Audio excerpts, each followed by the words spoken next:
Test, test, test. Okay, cool. That sounds good. Starting second, guys.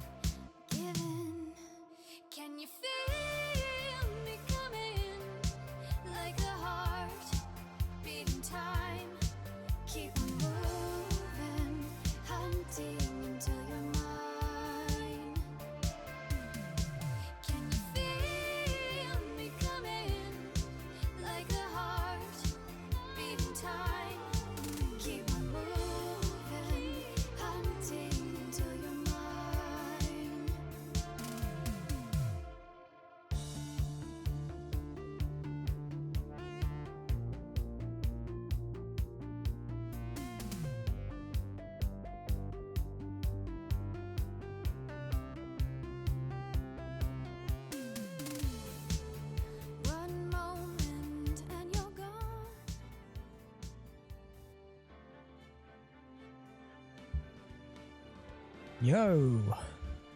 Welcome to the stream. Welcome back. How are you doing today? Welcome back. Welcome back to Sunday. The Sunday stream. I think it's Super Bowl Sunday today. Am I right? I mean, being halfway across the world from it gives you a little bit of distance. So it's kind of like I'm sure that's happening. So today I'm going to check that out, actually. Just completely derail the whole stream. I've got some stuff I want to talk about first, but let's start off on this. Completely pointless line of inquiry.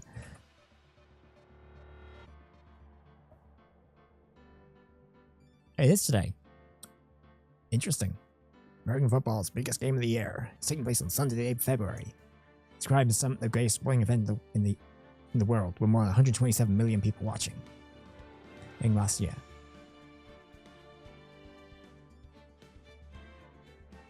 Interestingly, it doesn't actually say.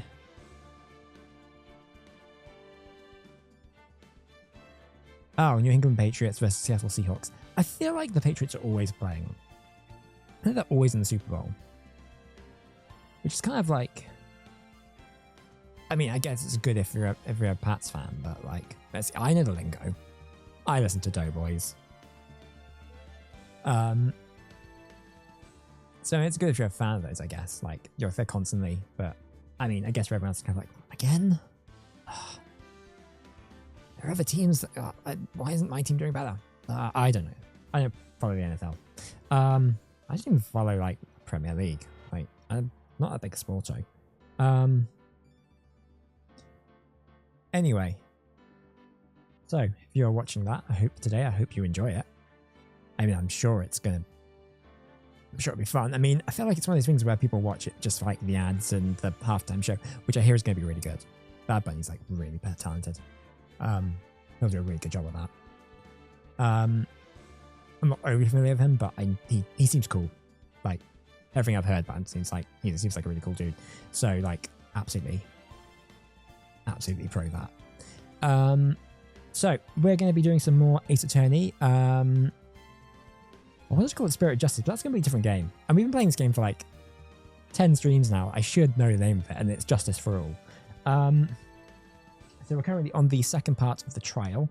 So we're about to go question Adrian Andrews.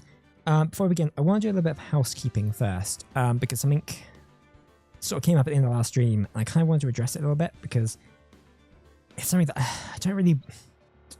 It's tough for me to sort of talk about a little bit, but...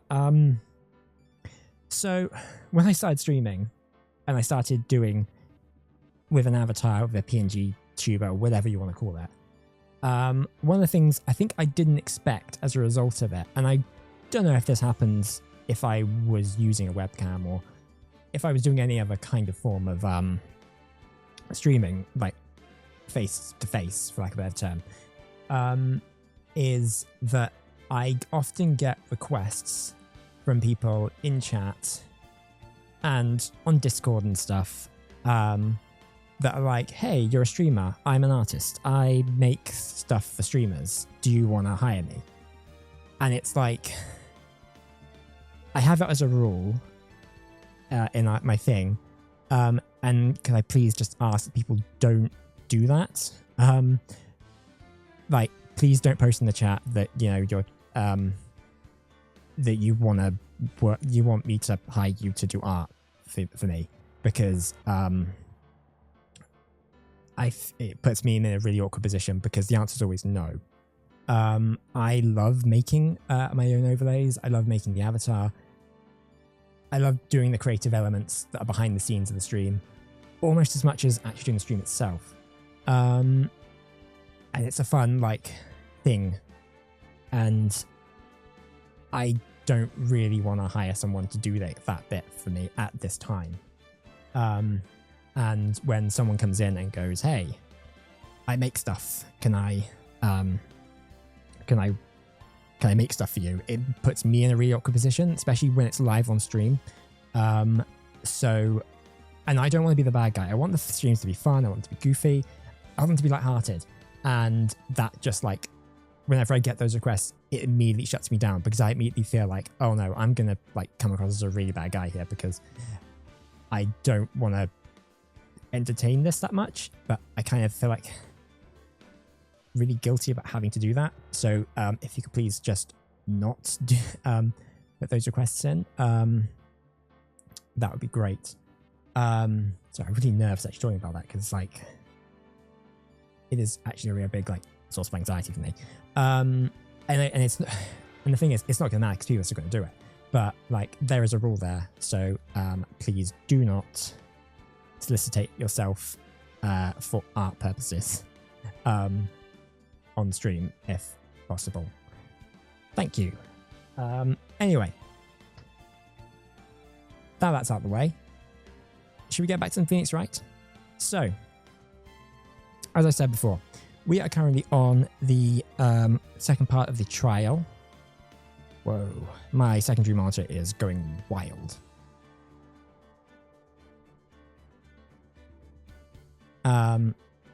This is going to be fun.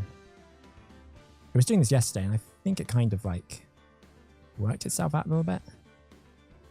Well, okay, what I'm going to do, actually, is I am going to make some minor adjustments. So we're going to switch it, so I'm only using one screen instead of two. Which I don't want to do, really, because it's... But if that's going to be the solution, then that's what we're going to do. Right, so we're going to put that as...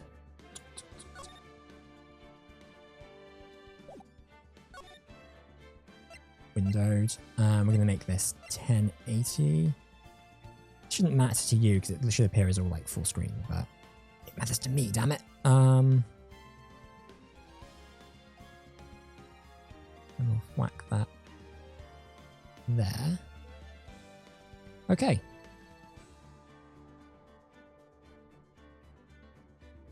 Yeah, actually, no, it doesn't matter. Damn it. Okay, right. Let's fix that then.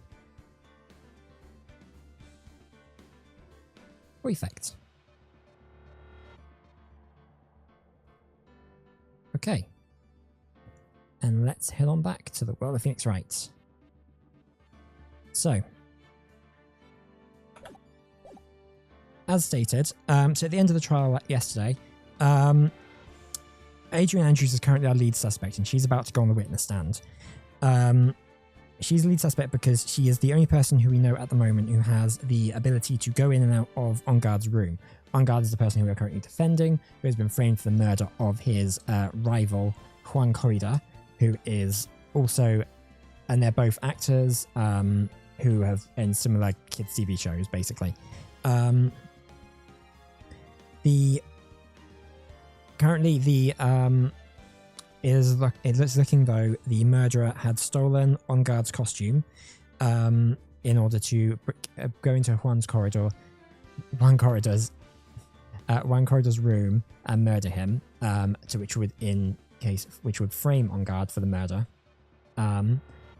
However, the person who stole the costume is a lot shorter than Engarde. Currently, that is why Adrian Andrews is in suspicion, because she is considerably shorter than Engarde. I still don't think she did it, but we will come to that as we go. She also has a secret connection to Corridor, as his previous manager was her mentor, and she is a very codependent, has been a very codependent person. So I don't know which will probably be revealed in the trial. She secretly confided that to us, but that will obviously become public knowledge as the trial continues. And also in other news, there is a psychopath who has kidnapped Maya, who, if we don't get On Guard acquitted by the end of the trial, he will murder her. However, what he doesn't know is she secretly escaped. In fact, no one knows that at this point. So let's carry on with Farewell, My Turnabout.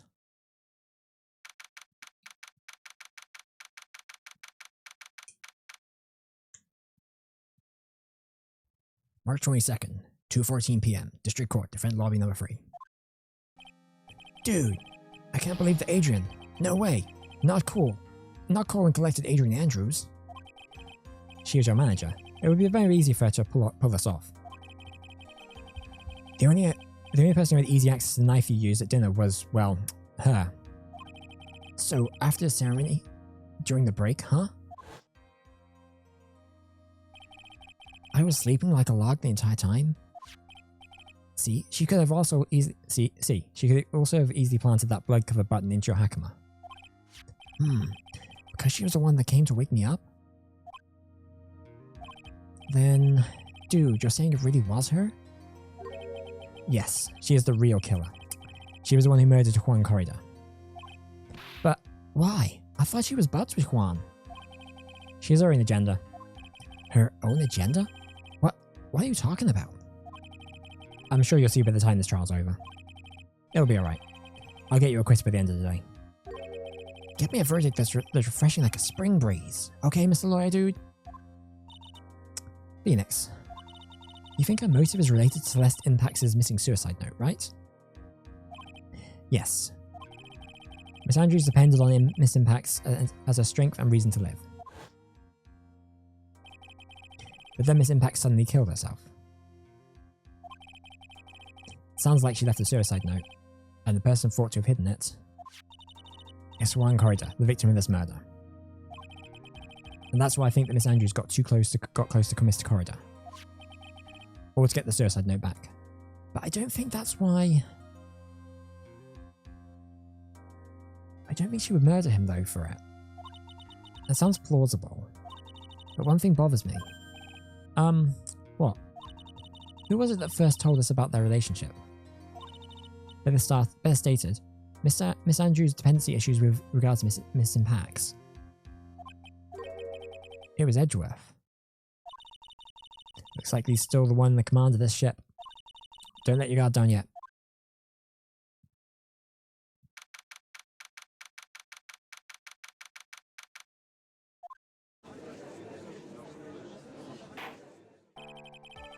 Court will now reconvene. Now then, Mr. Edgeworth, if you please. The prosecution calls the witness subpoenaed by this court. Miss Adrian Andrews, the person who discovered the crime in Miss Juan Corridor's room.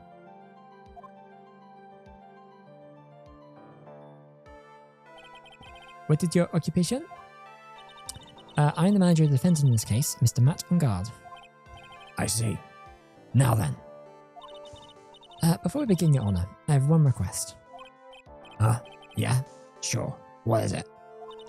I'm sure everyone in this room is wondering the same thing. I would love to find out more about my relationship with the victim. After all, it was the topic of a certain weekly magazine recently. No, I've no idea what you mean. I've never even heard of Gossip Land. If the judge was ever a prosecution witness, he'd do all my work for me. Anyway, I was wondering if you could please tell us about your relationship to the victim. Yes, I was seeing Mr. Corrida. I was also aware that rivalry existed between Matt and Juan. But this was a private matter between Juan and myself. So it was a fry and bait matter. Or is that a bait and fry? Reminds me of fishing. But I didn't kill him. No one is accusing you of that. I think there's someone who would beg to differ. Oh, it's me!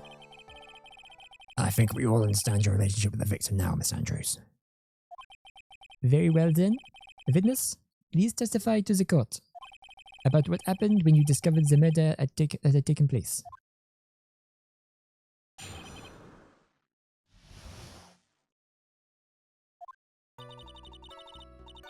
It was time for the show to start, so I went to get Matt from his room. After that, I went to Juan's room. And there was his dead body. I was in shock.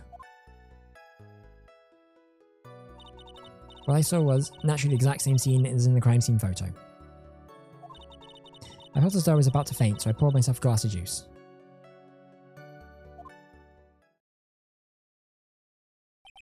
You poured yourself a glass of juice? Yes, sadly, I didn't remember not to touch things at the scene of the crime. I disturbed the crime scene by moving this one thing. And that is when the fingerprints on the wine glass were made, Your Honour. I see. Well, Mr. Wright, you may cross-examine the witness. Phoenix. She has one cool and collected customer, and she has the brains to match. Yes, I know. In order to catch a person like her, you'll have to avoid head-on confrontations. You should disrupt her pacing. Disrupt her pacing? She's the type of woman who gets easily thrown off by things inconsistent with her thinking. So you have to attack when she least expects it. The instant you let up on your offence is the instant this trial is over. Understand? Okay.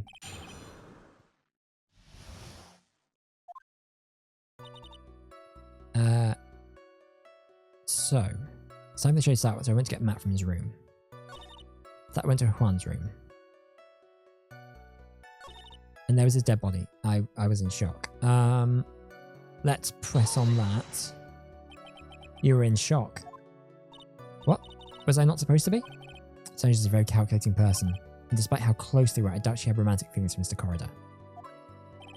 Anyone randomly stumbling upon a dead body would be in shock. And you cannot seriously expect that a young beauty like her would not be shocked.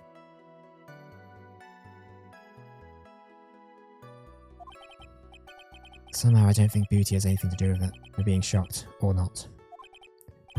I see. What I saw was naturally the same scene as in the crime scene photo. This is the photo you're referring to, correct? Yes, the one with the knife lodged in his chest. And the guitar case was like this too? Yes, it was open and empty, of course. I feel like in the image we've seen of her, looking at the dead body, the guitar case isn't there.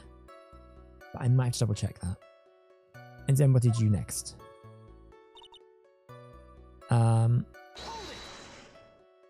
Juice?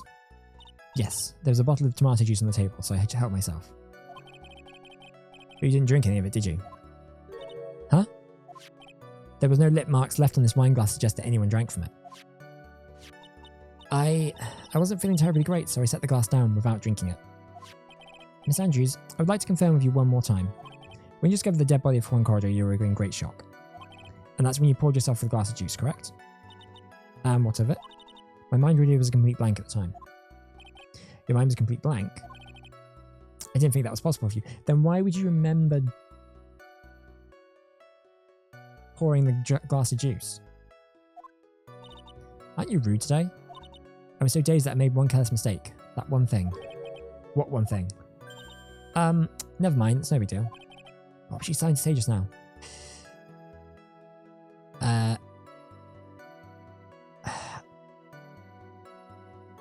But they said not to press her. It's fine. No, we're good. Miss Andrews, I'm convinced that, as you said, you made a mistake at the crime scene. What I really want to know is what this mistake was. Actually, so would I. I'm sorry, it's kind of embarrassing. When I set the glass down on the dresser, I accidentally knocked the flower vase over.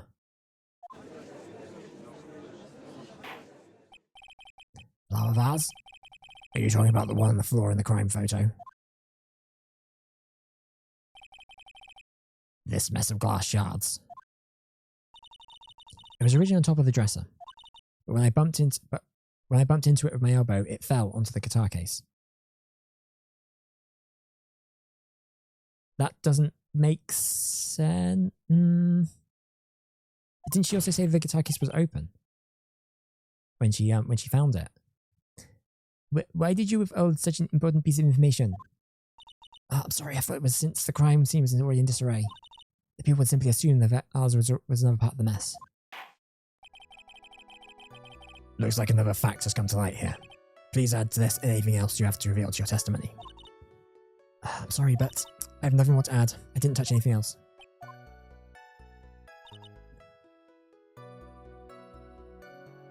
I was really knocked flower vase when it came to the guitar case, but I think what kind of flower vase was it? I keep saying vase, it should be vase. It was a glass vase, and it was very big and heavy. I thought I would try and change Juan's pulse. So I set the glass I was holding onto the dresser.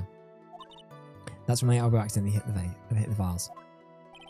That's odd. I thought she was always in total control of herself. That's what she would like people to think. Always be mindful of the gap between your perception and reality. It's not like there's any glaring contradictions in her testimony just now. I warned you earlier, she did not be cracked so easily. The only way to make her is to keep on the offensive and not let up. The only way we're going to catch her is with some very strong, decisive evidence. I have to find something I have to.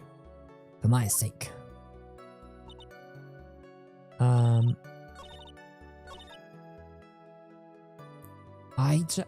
gonna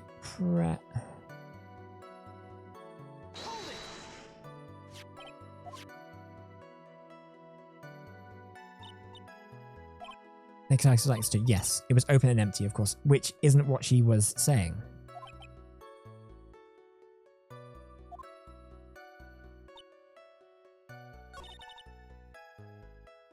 Right, okay.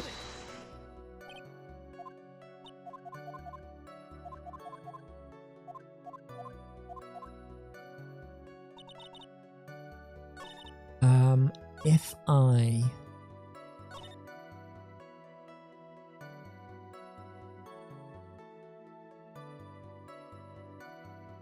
present the guitar case here,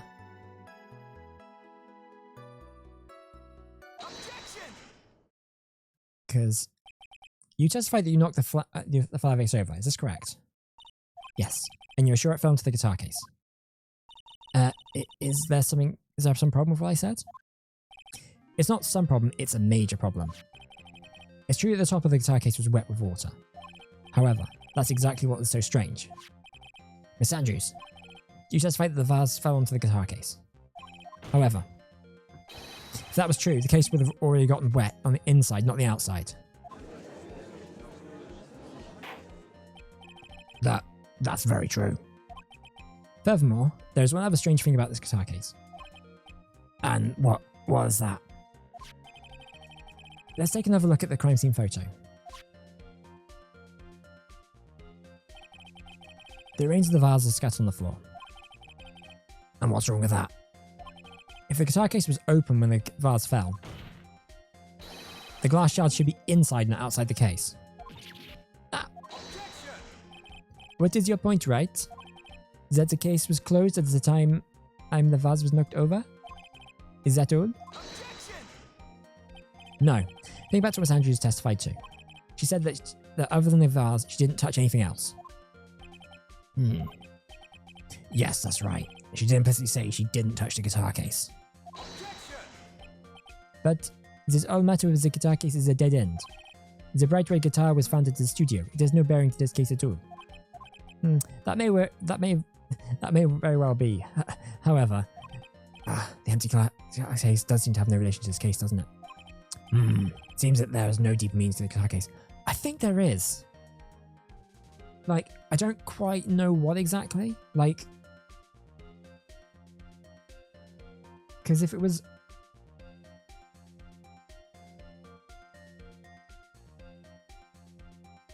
Because it was closed when she came in and open when she left. Like, what is in the guitar case?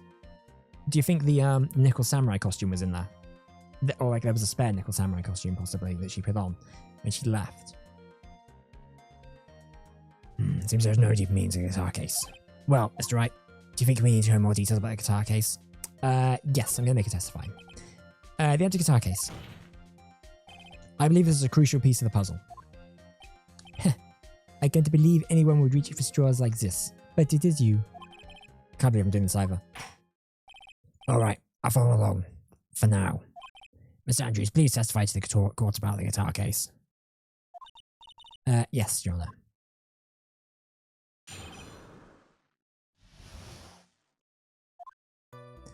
I don't remember too clearly because I was a bit dazed.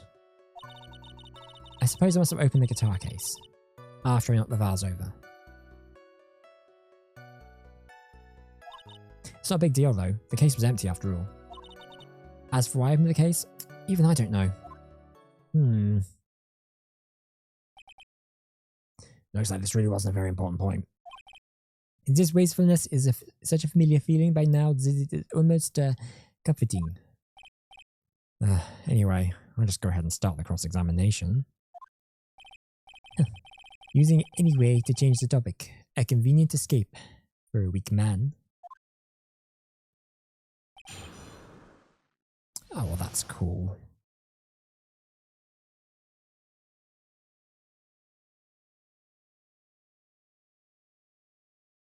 Cool. Sorry, I think we got kicked out there for a second. I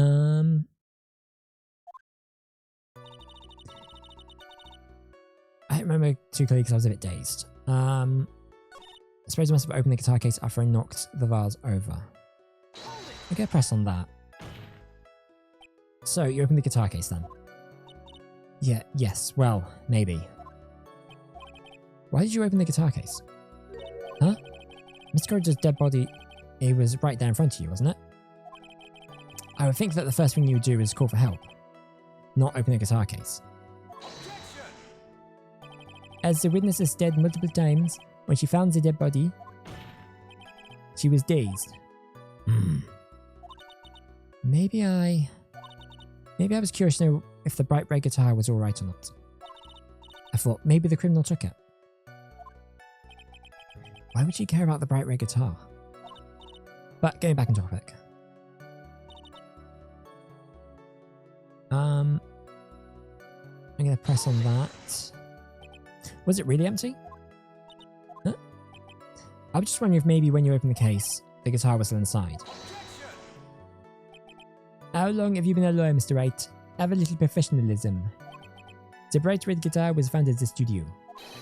These trials would be over in half the time if you would just pay attention. Yes, please pay more attention, Mr. Wright. Sorry.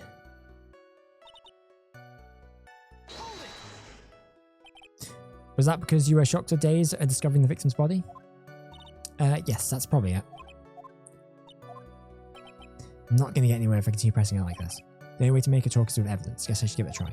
Come on, Phoenix. Can't afford to let up on her now. I wasn't planning on laying up, but she's at her weakest now, so this is a chance. I had a weapon to hit her with. I'm sure a weapon is hiding somewhere in the court record, waiting to be found.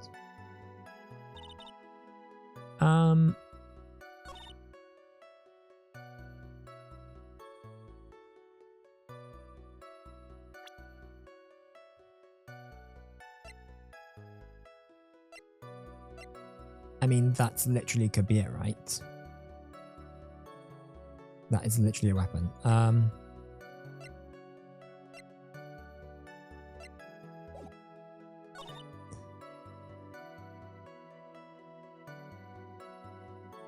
just don't know where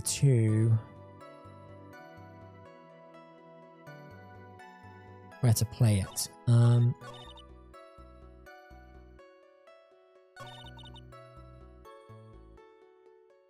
I'm gonna press that, even though So you open the guitar case then? Yes, well, maybe. Why did you open the guitar case? Huh?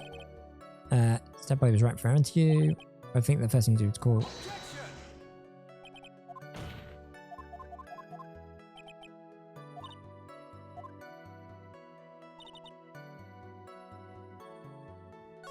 Right, so I think it's here, and then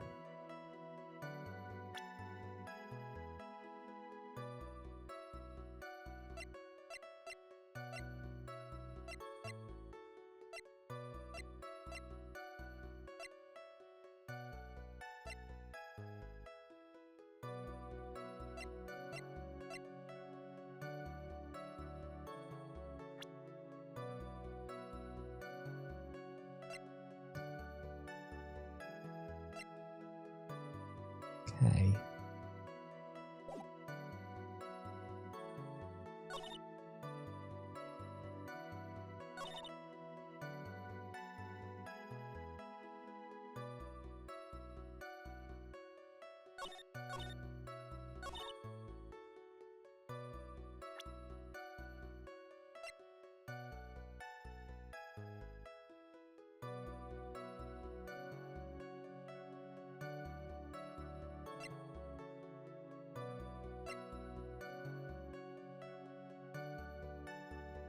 What we need to do is we need to get her because, in theory, because if she opened the guitar case,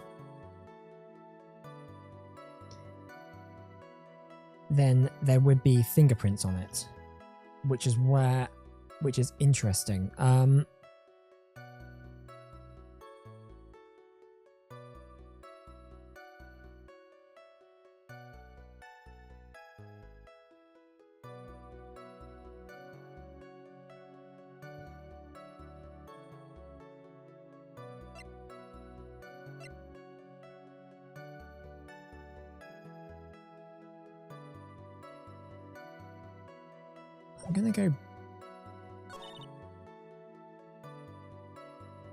I'm gonna present the guitar case again here because there's no, her fingerprints aren't on there.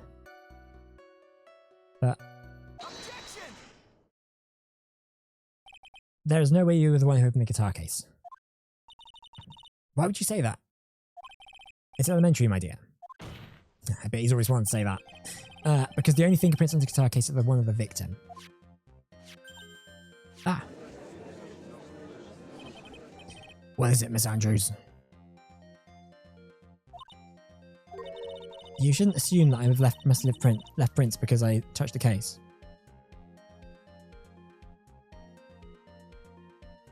Yes, because that's how it works. What do you mean? What if I was telling you I was wearing gloves at the time? Well, you mean you were wearing gloves, but also were you wearing a hakama and also some like Great Wave Mount Fuji trousers and also maybe a mask, and you're dressed up as the Nickel Samurai is what I'm basically accusing you of. Tell you I was wearing gloves at the time. Gloves? Why would you wear gloves at the time? It was the night of the award ceremony, so of course I dressed up for the occasion. Yes, now that I remember, I'm almost sure I was wearing a pair of thin gloves. I see. Well, Mr. Wright, it seems the witness was wearing gloves at the scene of the crime. That's strange. You're wearing gloves, isn't that a little strange? Why is that strange? Do you have something to prove that I was not wearing gloves at the time?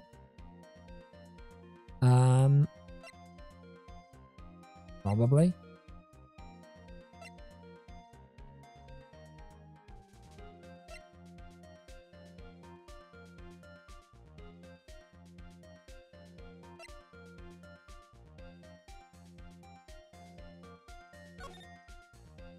Okay, she's not in that photo.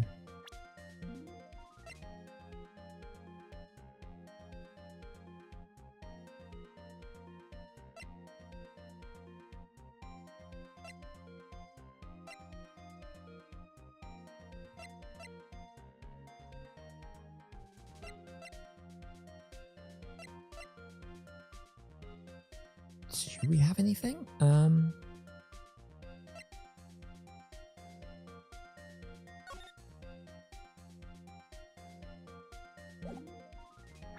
I think we don't, which sucks.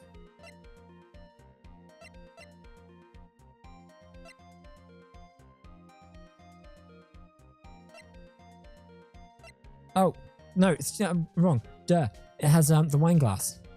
Of course, because the wine glass has her fingerprints. I have your proof right here. This wine glass. The wine glass? You left your fingerprints very clearly on this wine glass. Ah. Even if you took your gloves off when you poured yourself this glass of juice. Wouldn't you think it was just a little strange? Do you put your gloves back on just to open the guitar case? Ah! Ooh! She keeps a spare pair of glasses just in case, they break out of shock. Don't we all?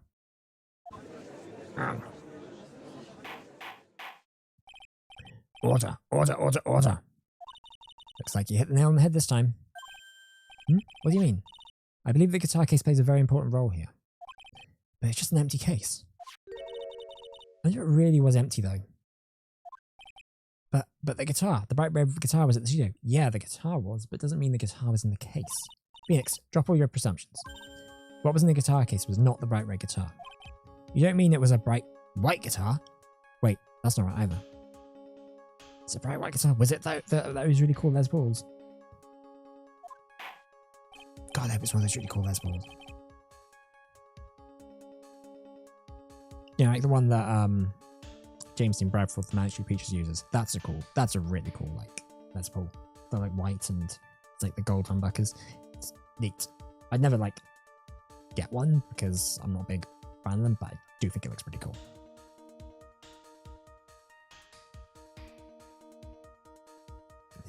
I admit it would be unnatural for someone to do that. So the witness was not wearing gloves despite the fact that on the case. Your Honor, this is obviously the defense's usual misdirection tactic at work. Steers a court towards an unrelated topic and lures us into his misguided... No, Your Honor. Please recall that Miss Andrews had testified that the vase fell onto the guitar case, which meant that the case was closed when the crime took place. However, it is wide open in this photo from the crime scene. I am sure the guitar case has some relation to the murder. If you are so sure, Wright, then I'm sure you can somehow substantiate your outrageous claim, correct? Please enlighten us as to why the guitar case has anything at all to do with the murder. Can you do that, Mr. Wright? Well, let's suppose for a second that the bright red guitar was not the only thing that could have been in the case. The bright red guitar not being the only thing. You don't mean... So, you intend to push your theories that the case was not empty. Is that it, right? I wouldn't say something I didn't intend to prove. Deflate that head of yours. You haven't proven anything yet. Now then, what was it in this case at the time of the murder? That's a good question.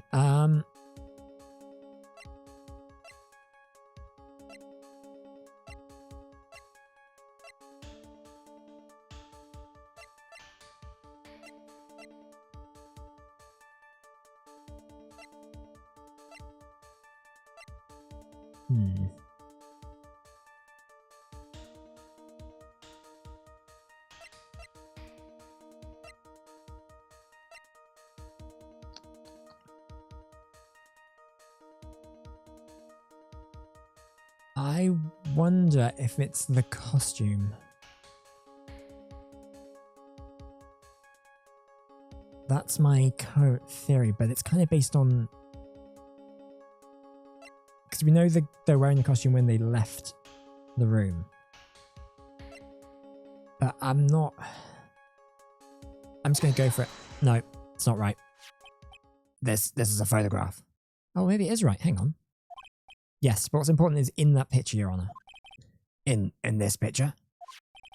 It doesn't take genius to see what I mean. What I'm proposing is... Inside the guitar case was the Nickel Samurai, the hero's very own costume. What? Oh, crap, we're getting the samurai theme. Mr. Wright, explain yourself. Right, are you saying that the witness opened the guitar case to take out a costume? What insane point would there be to doing something like that? That insane point would be to wear the costume, of course. Miss Andrews put it on to hide her identity so she could make her escape. After all, you couldn't let anyone see you leave, could you, Miss Andrews? I refuse to accept your theory.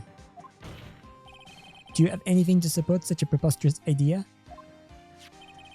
Just outside the door was an investigative photographer who was starving for a big scoop. And in the end she managed to get this shot, correct? You mean this photo? Order! Order! Looks like we've wandered into quite another mess again, haven't we? Nice job, Phoenix. Well, you know my strategy. Speak first, think later. So the real murder was hiding inside the costume.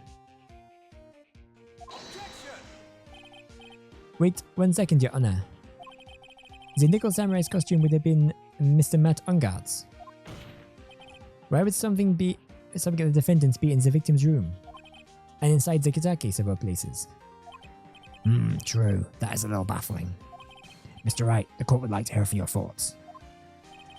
What was the nickel costume doing inside the guitar case? I reckon it's a spare costume because Ungar was saying he was asleep in the costume. He wouldn't have been able to change out of it. He wouldn't have changed out of it. Mr. Ungar did not take his costume off during the break period. In that case, the costume we are talking about was a spare one. I think I called this yesterday. I think I said this was what the case was probably would have been. What? Then, are you saying that on the night of the murder, there were 2 Nickel Samurai costumes at the Gatewater Hotel? Yes, that is what I'm saying. And how do you explain the costume that was inside the guitar case? It would mean the victim himself had brought the spare to the ceremony on purpose. But why? Oh, because so there was going to be a press conference after in like half an hour after the murder took place, where the Nickel Samurai was going to make an announcement. I reckon that Juan Corrida was going to be replacing him as the Nickel Samurai, which is why he had the costume, because he was going to change into it and then like make the big statement. But Matt didn't know that, like he was being replaced. The victim, Mr. Corrida, was the German ninja. Why would he secretly bring the Nickel Samurai spare costume with him? What could be the reason behind such a peculiar act? And therein lies the sticking point. What are you mumbling to yourself about now? Have you just been rambling all this time without any sense of inner monologue? Huh? No, I was just... Mr. Wright, please explain yourself. Why do you think the victim had the Nickel Samurai spare costume? Phoenix, are you sure you can explain this one? Think carefully of your answer, and then answer with gusto. I believe in you. Alright, this is what I think. The reason the victim brought up Nickel Samurai spare costume hotel was...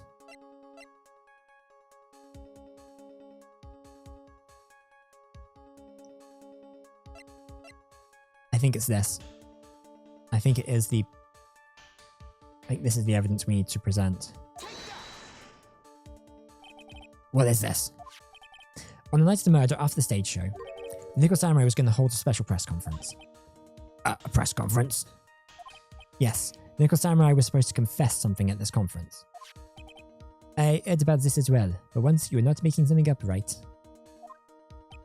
But what struck me as strange was that Mr. Ongard himself said that he had no idea he was supposed to be holding a press conference that night. But how can that be? The way I see it, there can be only one thing. The conference was set up by none other than the victim, Mr. Juan Corrida himself. The victim? Yes, the spare Nickel Samurai costume prepared for that very conference. Mr. Corrida was going to hold the press conference as the Nickel Samurai. He was going to dress up as the Nickel Samurai and hold a conference? But why would the victim do such a thing? That's something I don't quite know yet. However, what I am concerned with right now is what he intended to reveal at that conference. The Nickel Samurai was going to confess something. And by confess, I'd wager he was going to reveal something about himself. Which means that Juan Corridor, posing as the Nickel Samurai, was going to speak about Matt on guard. Yes, I guess that's what it would mean. But if that is the case, that's not a confession, that's public disclosure.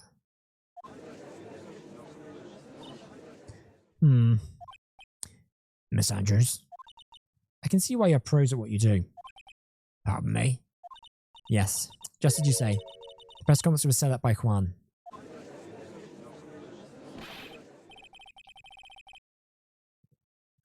Mrs. Andrews, please offer us an explanation for this. I was the one who asked to help set it up. And the person who prepared that second costume for him, that was also me. You? Juan bet everything on the jamming ninja this year. And if he lost the Grand Prix, he was going to make sure Matt was going down with him. That's what he thought anyway. He was going to ruin him, huh? Looked like somehow Juan had in his hands a secret so powerful that it would destroy Matt's acting career had it been revealed. What?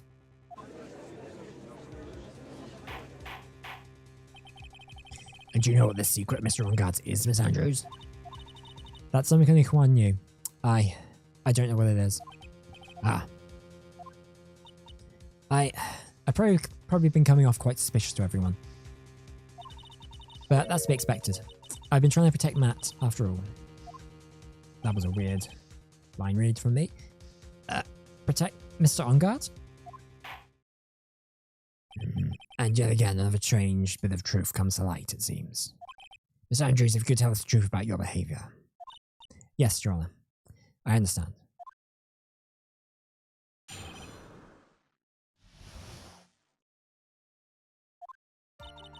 From the moment I saw the crime scene, I had a feeling that Matt was the murderer. Matt had to kill Juan no matter what. He didn't have an alibi for what he was doing at the time of the murder. I mean, he was asleep, wasn't he? My thoughts were confirmed by the evidence, of course, with the button and the knife. But I'm Matt's manager, so I felt I had to protect him. This does account for everything. Well, I am the logical type. Finally seeing her true self. She is more nervous than a scared rabbit. The defense can find no fault with testimony. I'm ready to make a ruling. Please keep that in mind as you cross-examine, Mr. Wright. It's like somehow everything swung to the opposite end of the scale again. Which just means I have to put my weight into this and turn the logic upside down. Yeah, how the...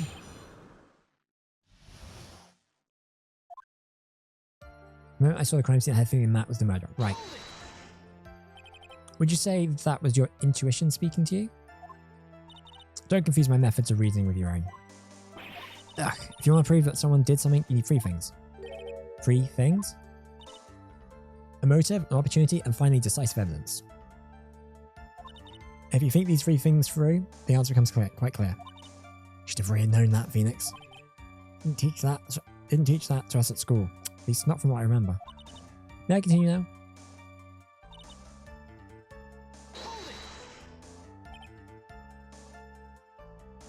So you say this need came from the press conference? Yes. Do you know why Juan chose that event in that hotel for the conference? Because that's when he could do the most damage to the public's beloved Matt on guard. But this kind of falls apart because Matt had no idea this was going to happen.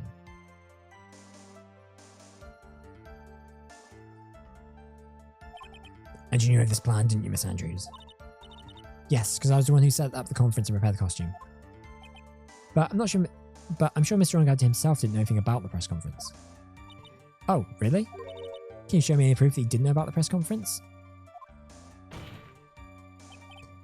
Anyway, the important thing is that this information was not in your testimony. Yes, I agree. Miss Andrews, please correct your testimony if you please. Grasping at straws now. Are we, Mr. Wright?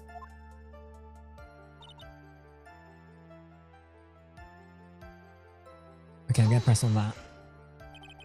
Has Mr. Ongard done something to hurt or betray you personally? Why do you ask? You were the one who helped Mr. Courage over his press conference. And that event was supposed to bring down Mr. Ongard, yet you still helped out. The person on trial right now is Mr. Ongard, right? What the witness was thinking, helping the victim with his plan, is none of our concern. In any case, this means that the defendant had a motive to kill. Why do I keep doing this to myself?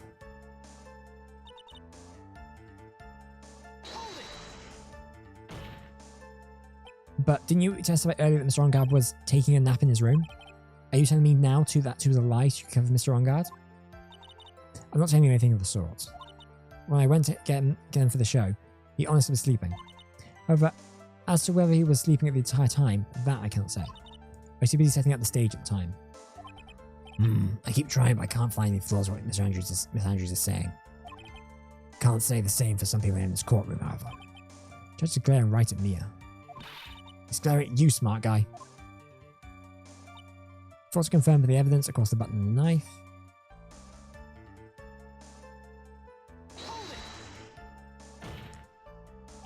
You can hardly call the knife decisive evidence. Fingerprints on the knife could well be a clever camouflage. Then what about the button? The button? It's clear from the crime scene that the victim and his murderer fought. And during the fight, the killer ripped the button from the Jamming Ninja's costume. You're talking about this button, correct? That button was found at the pleats of Matt Hakama. Isn't that correct? I would think that makes it very decisive evidence. Ugh. Looks like you're outfoxed again, Mr. Wright. Anyway, the knife doesn't prove a thing. Please fix your testimony. Can't stand the sight of a man who can't gracefully accept his defeat. Thank goodness Maya can still look at me. With an icy stare, yes. Andrews, for Mr. Wright's sake, please add this information to your testimony. Tom Finch to his fight with Matt. How do you know there was a fight? How do you know that? When the ends of the threads on the button and the costume matched up, they are found to fit together perfectly. Or so I heard. I've heard that together before. How did Miss Andrews know about this case down to such fine detail?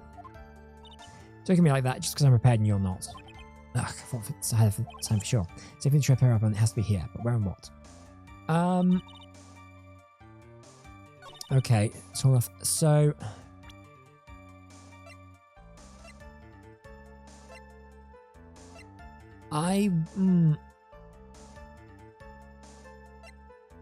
we have the autopsy report. Strangled with a scarf, then stabbed.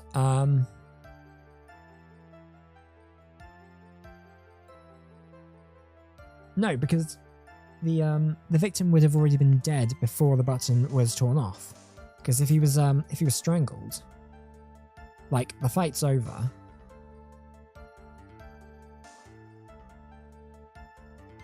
And then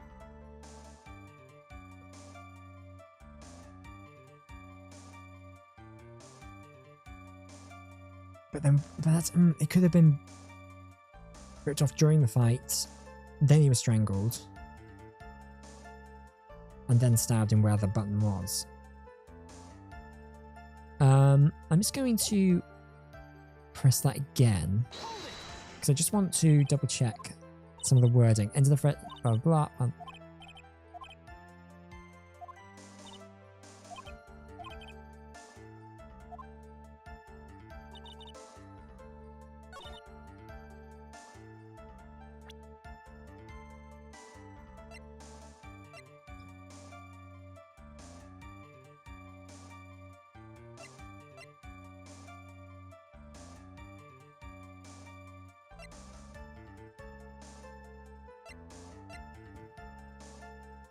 Should I present the autopsy report? I think that might be the option here, but because I can't think of anything else that would be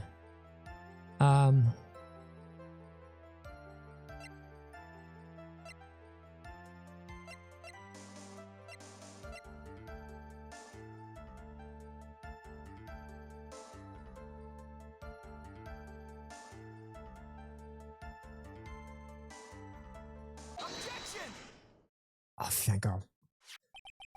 This is the victim's autopsy report. It clearly states that the cause of death was strangulation by a scarf. Strangulation? The knife stab was done after the victim had already died. And what does that mean? Let's examine the evidence. This button has the victim's blood on it, which would mean that it was ripped off of the costume when? After the knife was stabbed into the victim. Exactly, which means it is impossible that this button was torn off during the victim's final struggle, because the victim was strangled to death in that fight. That's right, Miss Andrews. There is no way this button was ripped off during the struggle. This button was consciously pulled off the victim's already dead body. Also, not that this... What is the meaning of this, right? So what if the button was done off the body after the victim had already died? What does that change? Let me ask you one simple question, Mr. Edgeworth. Why was the button torn off? What purpose did that serve? What purpose? We know now this button was not torn off during the fight. So the murderer took the time and effort to purposely rip this from the victim's body. That would mean the murderer had something in mind, wouldn't it? Mr. Wright, does this mean? Does this mean you know what the murderer wanted to do with the button? What was it? To pin the criminal on guard. There's only one logical reason for doing something like that. It was to pin the crime Mr. On guard. There is no way anyone would put a bloody button in their own pants. That's right, Mr. On guard was set up. By the real killer, of course.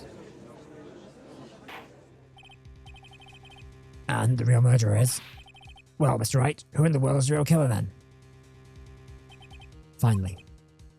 I can't believe I managed to bring this trial all the way up to this point. Phoenix, you can't let your guard down now, not until the very end.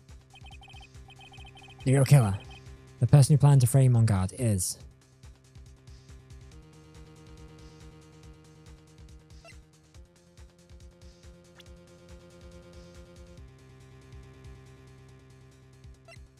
We have to select Adrian. There can't be anyone else who we can like pin this on at the moment.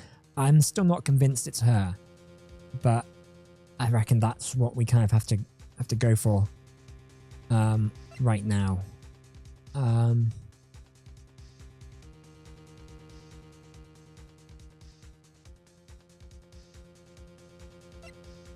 It's either her or possibly Will Powers is because he was in the building and would definitely been strong enough to do it. But I think all evidence at the moment sort of leads to Adrian. So I think we have to go for that for now. Miss Adrian Andrews, I choose you. You are Mr. Corridor's killer. What? What? Order, order, order. Mr. Wright. This is a very grave matter. Do you have any evidence to support your charge? Any evidence? Mate, we've been giving it for like past half an hour. All of the evidence points to Miss Andrews. What? What? How preposterous. You can't stick any of that on me. I can't, can I? Would you care to test me? Then, what about this knife? The knife was used to stab the victim after he had already been strangled to death. It was used to throw suspicion on Mr. On guard naturally. The knife covered in the defendant's fingerprints could only be taken from his room. And the only one who had dinner with him and knew which knife to take was you.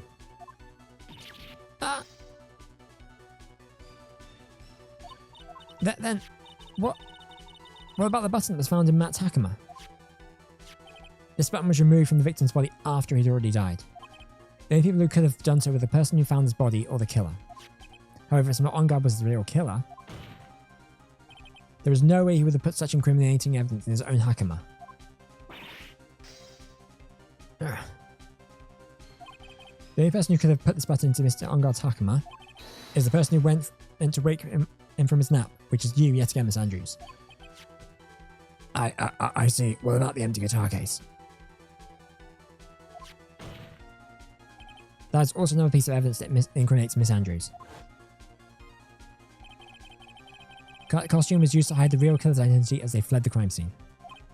Now, who could have known that such a costume there was such a costume inside the guitar case? Could only have been the person who prepared the costume for the victim. And that person is you, Miss Adrian Andrews. No, But Miss Andrews' fingerprints were nowhere to be found on the guitar case because she was wearing gloves. And it was you who proves that she was not wearing gloves at the time. Or we should put the glass down and then put gloves on. I don't know. That's right. That's because she didn't intend on leaving any prints. If anyone had found out that she had touched the guitar case, they would have asked her why. So to avoid leaving prints, she used a towel or something else to open it. But the glass tomato juice is a different story. Andrews purposely left her fingerprints on the glass to show that, yes, indeed, she was the classic day's discovery of a dead body. Jeez, she's gonna peg a lot for new glasses today. And to top it all off, there is this photo. Photo of the killer as they exited the scene of the crime. No reasonable person on earth could believe this nickel samurai is Mr. On guard. He'd be much too short for his own costume if it was him. Speaking of how tall people are, Miss Andrews, you're also kind of short in stature, aren't you? Are you not? Please, stop. Well, how about it, Miss Andrews? I've got her this time. What's happening? Miss Andrews? I refuse to testify. What was that? There's a law. It says I can't be forced to testify about something if it can incriminate me.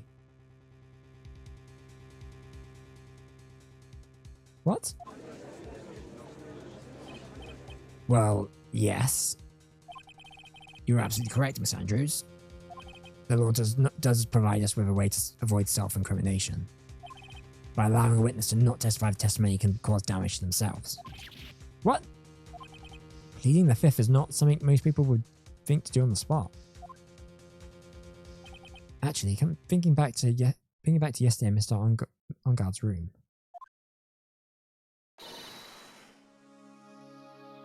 Adrian Andrews. Yes? Think about what we discussed, okay? Understood? Alright. That's it. That's when Francesca planted this idea into her head. She must have told Miss Andrews not to testify if things look bad. So good job proving everything up to this point, Phoenix. There's still one thing you haven't done. Something I haven't done?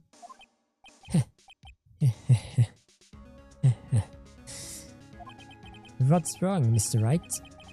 Are you finished already? Run out of evidence? What is so humorous, Mr. Edgeworth? I'm sure you realize this as well, Your Honor.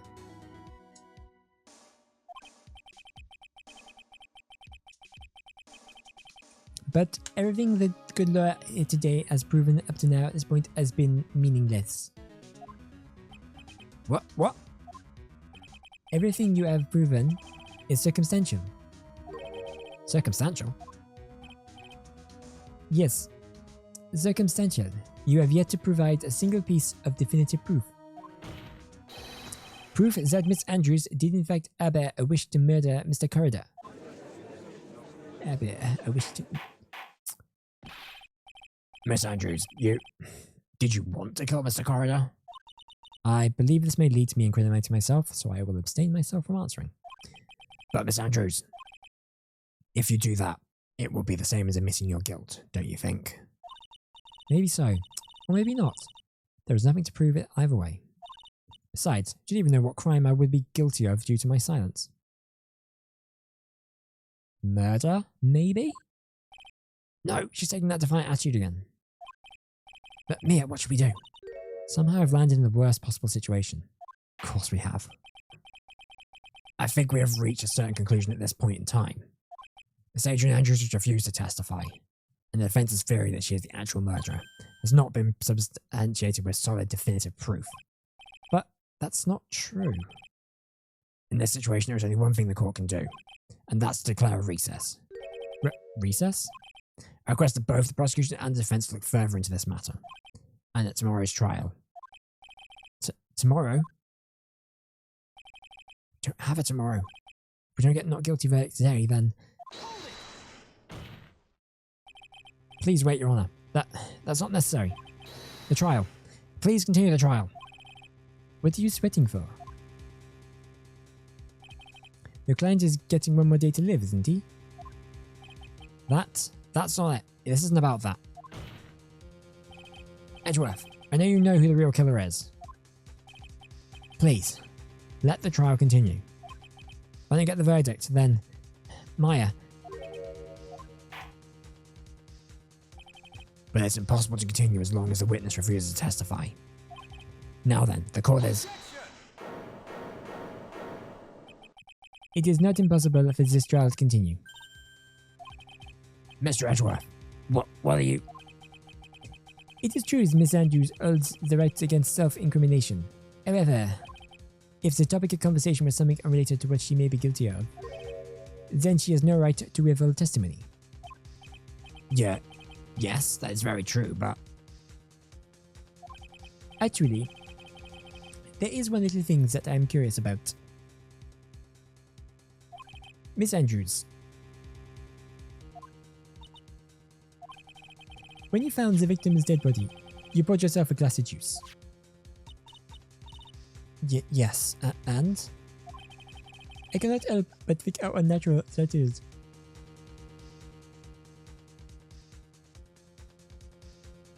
God, I didn't know if I was going to yawn or burp just then. That was weird. That was a weird reflux. Usually when one finds a body, they are shaken up, not stirring a glass of juice. So my actions were unusual, but I've already, I mean, in her defense, like, finding a dead body is not a usual thing. Before you speak, I want to state that if you have a reason behind your actions, I would like you to testify to that effect. Testify? Your Honor, I would like to request that the witness testify again as to what happened when she first discovered the victim's body. Whatever we find out in this testimony should in no way implicate the witness. We don't know what it is about Edgeworth today, but I can't get a good read off of him. Is he a friend or a foe? I just don't know. I mean, I'd never know, to be honest. Court acknowledges the prosecution's request. Miss Andrews, if you please.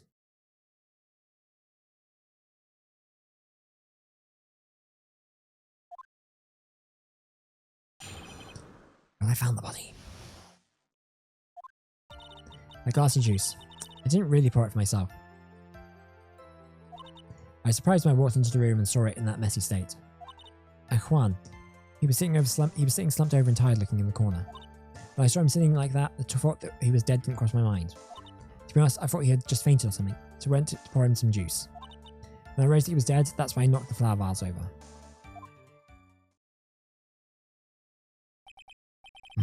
So you poured that glass of juice for the victim. Why didn't you say so in your earlier testimony? I just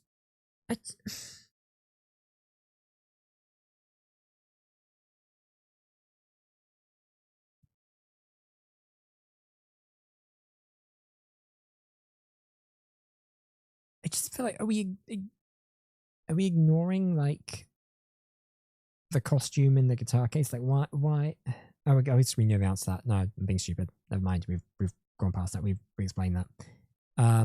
Why that was there, but like why she would use that to escape the room. But whatever. I think that may have explained already, so that's fine. Why didn't you say so in your testimony? Why didn't you say so in your testimony earlier? Didn't think I need to include something so trivial. Felix, please be careful here. If you can't find anything wrong with this testimony, then there's nothing left. I know. Edgeworth, what the heck's going on in that brain of yours? Now then, Mr. Wright, you may begin your cross-examination.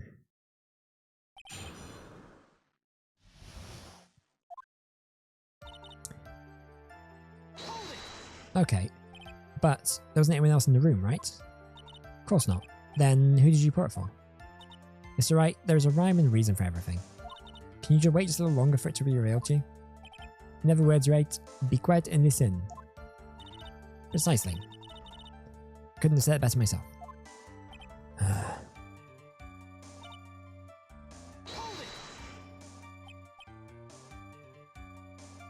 So, it was a mess? Are you sure it wasn't messy because of your fight, Mr. Corridor? I understand your frustrations at not being able to prove your theory. However, before you go accusing people of crimes, go find yourself some evidence. And then, what did you see next, witness? And then, Juan, he was sitting slumped over and tired, looking in the corner. Was he in the corner? I don't think he was in the corner. Yes, he was just sitting there with his head tilted forward, eyes closed. He looked like he was sleeping. It's just me, I did that right there sound a little odd. So I'm sitting there, thought that he was dead didn't cross my mind.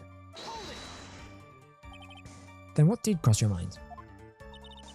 Thought that maybe he had smashed something up in anger because he lost the Grand Prix. And then felt tired after his rampage, so he decided to take a nap. Anyways, that's what I thought. I see, so you didn't think he was dead at all. To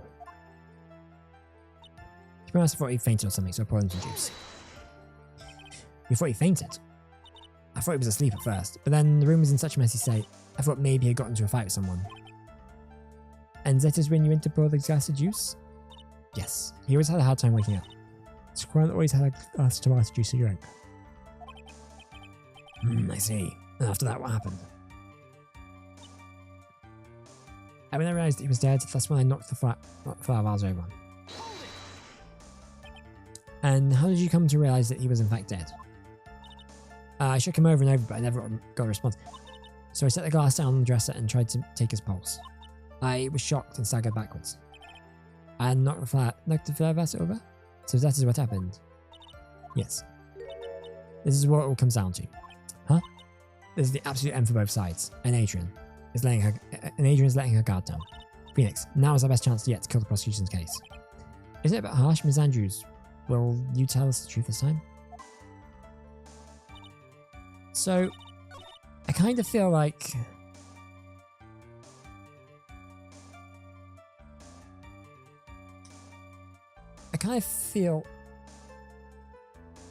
it doesn't make sense that she would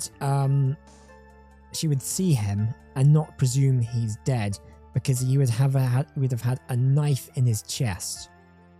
I'm going to present that because that clearly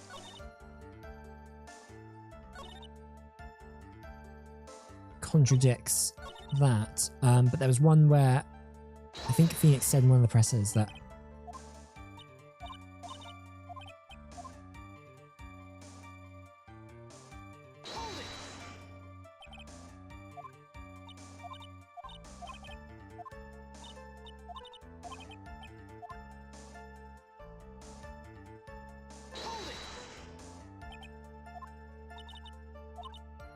yeah, so I shook him over a set fast up, but like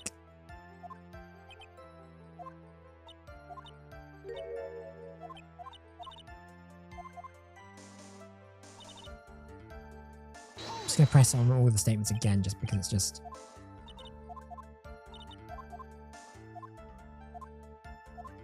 because I know there's like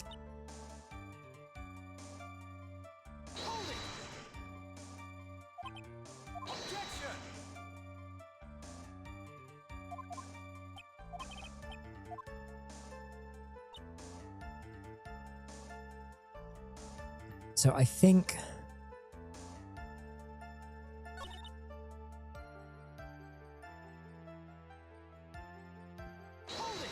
I just want to double check. Okay, smash everything up.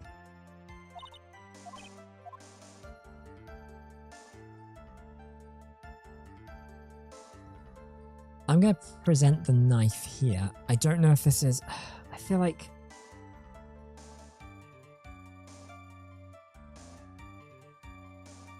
because I don't know how... because it's weird that she hasn't noticed or mentioned that there would have been a knife in there. But I don't know if it's the knife or the murder scene.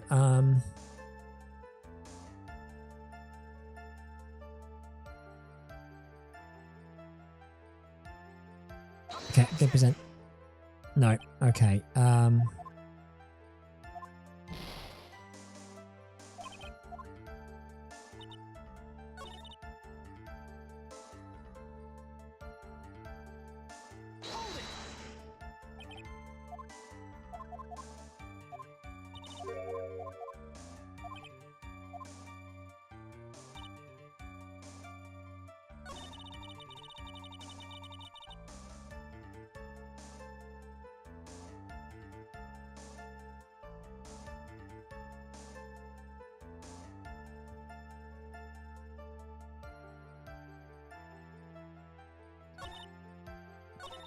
Okay, so it's not the knife, then it has to be the crime photo, right? Because that's the only other thing I can think of that shows that, you know, there was an actual knife and that it's crazy that she wouldn't have noticed it.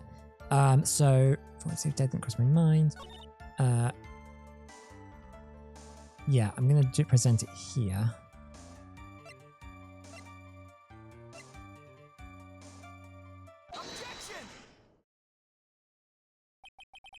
So you honestly didn't think he was dead when you found him? No, not at all. Even though this is what you saw when you discovered the body? Ah! What was the meaning of this? Isn't it obvious, Your Honor? There is a knife sticking straight out of Mr. Corridor's chest. I only saw the scene with immediately thought that here was a dead man. Well, you see, I doubt a single person in the world would make this for someone who fainted. And then so nonchalantly go pour something to drink. Your point is? Miss Andrews, your testimony just now was all one giant lie. And your lie has proven one thing very clearly. You are the real killer. No! No. It looks as though the defense has somehow brought the ugly truth to light. The defendant, Mr. Mountain Guard, is not guilty after all. But that's impossible. You're wrong. Miss Andrews, try and have some composure. It wasn't me. It wasn't me, I tell you. It was Matt, I swear it. He's the one who killed Juan. But you're the one who refused to testify. And your reason for doing so is that you might end up incriminating yourself. That's because... Miss Andrews, I will give you one last chance. What exactly are you hiding that may incriminate you? I refuse to testify.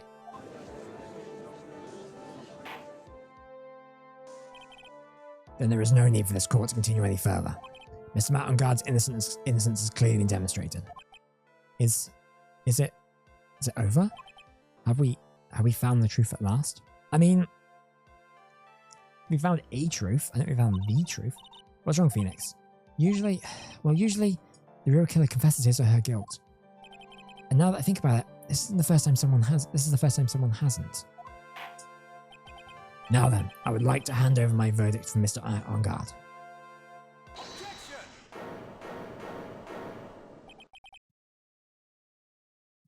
Alright. What is it? What is it now? Your Honor?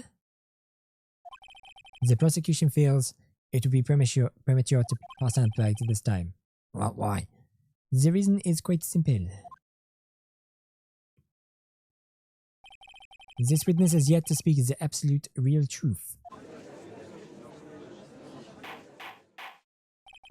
The absolute real truth. What are you...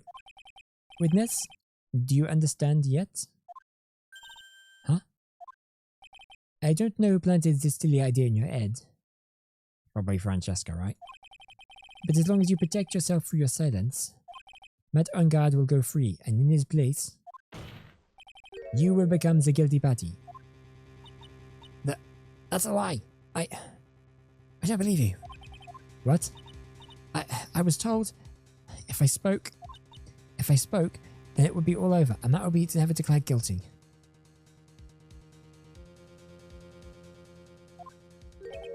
What in the world is she talking about? Has she lost it? I can't speak about it. I'm too scared. It's Francisca von Karma. Huh? Don't you remember, Phoenix? Miss Andrews lives by gripping tightly onto the words of another. Because she doesn't have the strength to believe in herself. Then, right now, Miss Andrews is. Yesterday, she was tossed a lifesaver by Miss von Karma. Don't say a word, no matter what happens if you do. Matt von Guard will be acquitted. Miss Andrews undyingly believes in those words right now and is clinging onto them right now. It's clinging onto them. Then what should we do? This is the first time I've ever come across anything like this. Miss Andrews has to be the killer, right? All we have to do now is get her not guilty. That has to be my top priority. It wasn't me. I'm begging you. Please believe me. I didn't kill Juan. Help, please. Someone help me. Mr. Wright. Yes, Your Honor? The court can't continue like this. Therefore, I'd like to hear what you intend to do. What I intend to do? What am I supposed to do? What am I supposed to say? Right? I suggest you think very carefully about this. Think about what this witness did and what she did not do. And think about who is the real mastermind behind this crime. Who's the real mastermind? Isn't that obvious?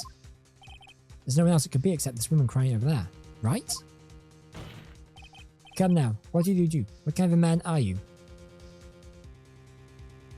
What kind of a man are you, Mr. Phoenix Wright?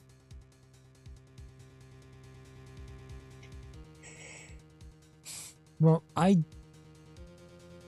don't believe she's done it.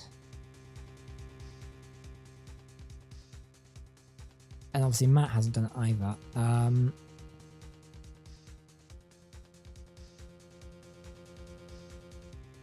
going to force her to testify, right? So then I have to go away completely. There's no way around it. But I can't bring myself to do it like this. Not when she's making a face like that. Miss Andrews, I would like to know what you're really hiding. Mr. Wright, are you sure you know what you're doing? Sure. Mr. Rangard would like to get an acquittal, but in his place, you'll be found guilty. Is this how you really want this trial to end? But be quiet. How dare you? You're trying to trick me. That's enough. I commend you for trying, Mr. Edgeworth. However, it's very clear the defense is very is the truth. Yeah, you're wrong.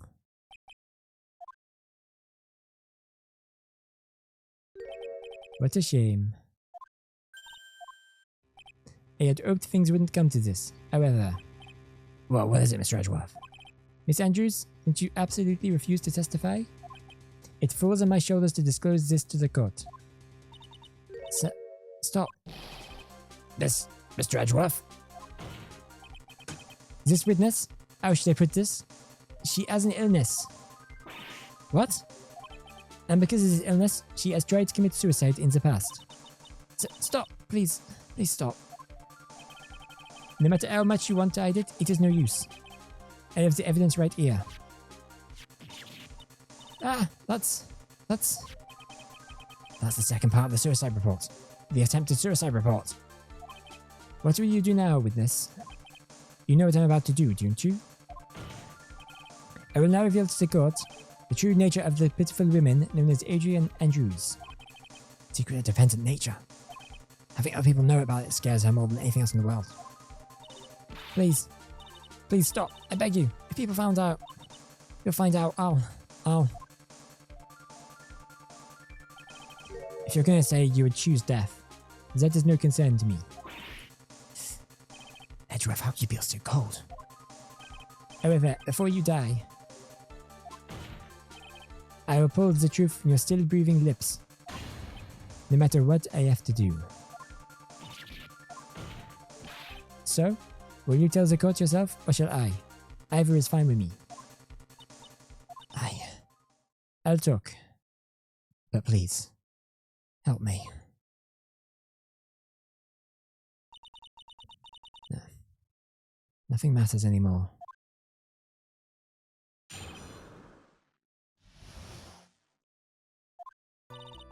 When I first saw him, I really thought he had fainted. Honest. When I realised he was dead, that was when I formulated my plan. Once I made sure there was no one in the hallway, I made a dash back to Matt's room. And then I stabbed Juan's dead body with a knife and ripped off the button. Just when I finished and was returning to Matt's room, I had a bit of an inconvenience. And that's why I ended up using the Nickel Samurai costume. Okay, so we need to press on the inconvenience, I guess.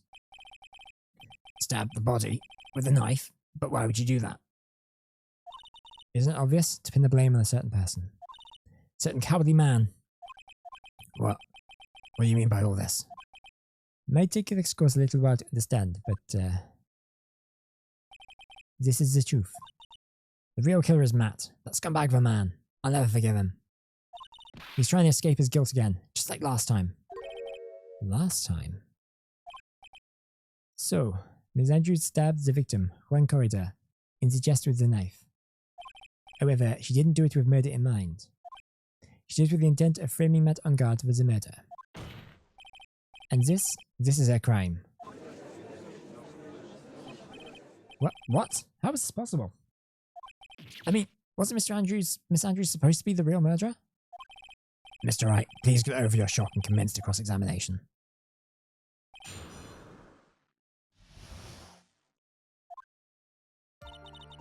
When I first saw him, I really thought he fainted, honest. Okay. So there's something we had to formulate a plan. Okay, I'm going to press on that.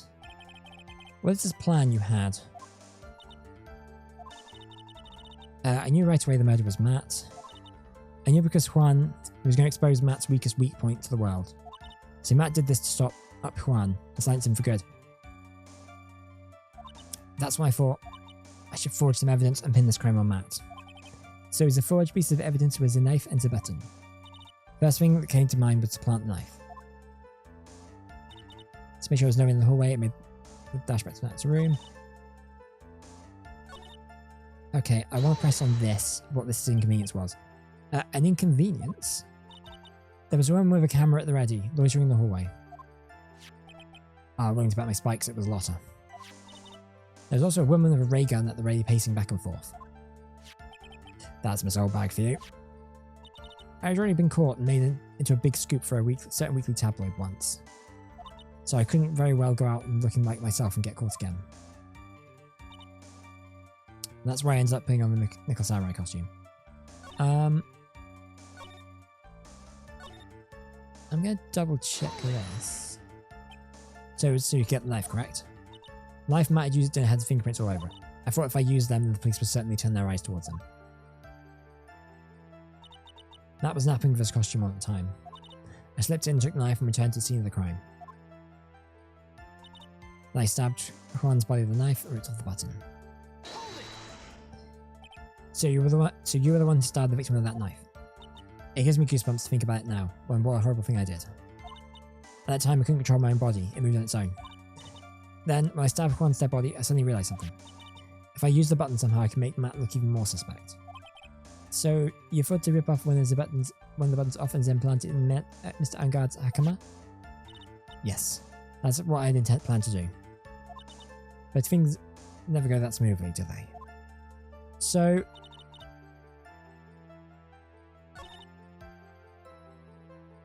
I press on that.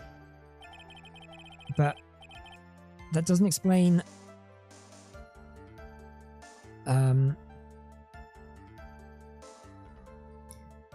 why her fingerprints aren't on the knife. Because she claims she wasn't wearing gloves when she went into the room. And she supposedly used a towel on when using the, opening the guitar case. So what did she do for the knife? It's took from Global Studios. I also put it in Juan's guitar case the day before the award ceremony. You did this in preparation for the press conference, correct? Yes, Juan wanted me to wear that costume and hold a press conference in it. He was going to disclose Matt's big secret there. And what is their secret? That, I don't know. Anyway, what if I were to leave Juan's room in the samurai costume? People would think that Matt was the real murderer. I was very careful not to leave fingerprints when I opened the guitar case. I absolutely did not want anyone to know about the costume. I want to see, but this testimony rings of the truth. Sorry, Phoenix. No, please don't apologize to me. We're both taken by surprise. Still, I'm sorry.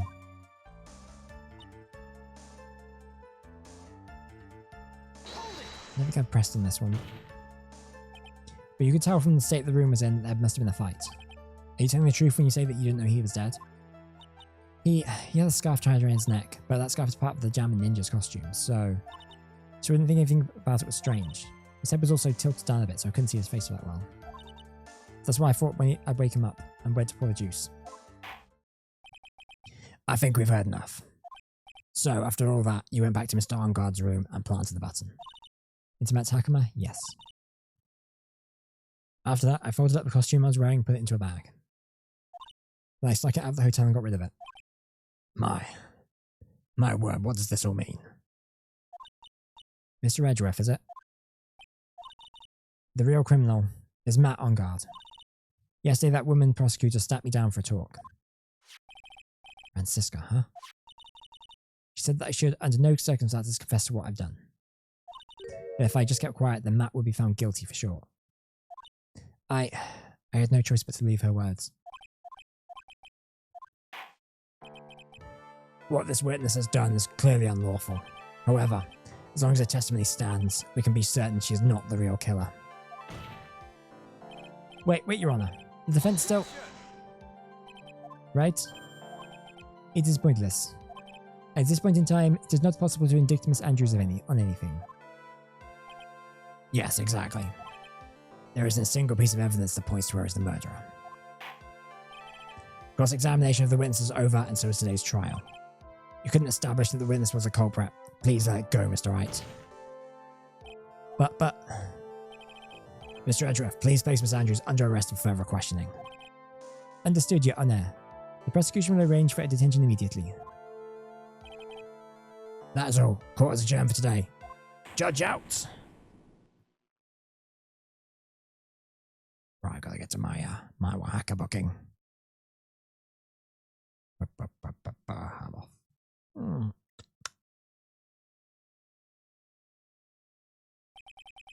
Today's trial. It's over. And I didn't win an acquittal.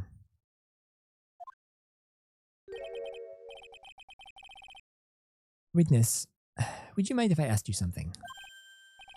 Edgeworth? What is it? Before you leave court today, I wondered if I might look at one thing. There's a card in your hand. It has had my interest for quite some time now. What exactly is it? Oh, this? Mr. Wright also asked about this.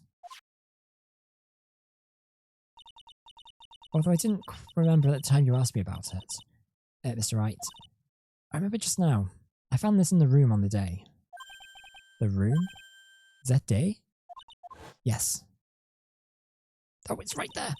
I found this card when I discovered Tuan's body. It was lying there right next to him. You found that card next to the victim's body? I suppose I must have unconsciously slipped it into my pocket. But it's not as if this card has any relevance to Juan's murder, right? I think you'll find it might have more than you think, because, so, this card was also found by Maya, where she's been held hostage, and she used a card like this to escape. Yeah, I guess it's not. It's still a strange card if you ask me, though. But as far as... Witness, that card. Give it to me. Hurry. Allons-y. Edgeworth?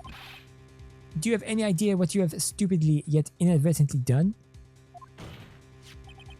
This... I cannot believe you did this for me this old time. I didn't mean to...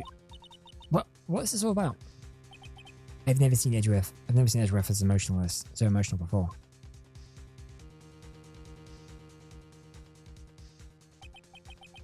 That card. What in the world is it? And what does it mean? What does it mean? To be continued.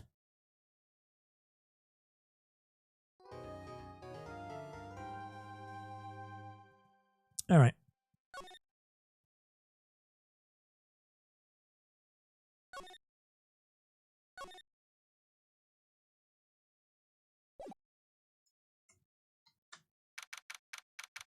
March 22nd, 5:24 p.m. Wright & Co. Law Offices.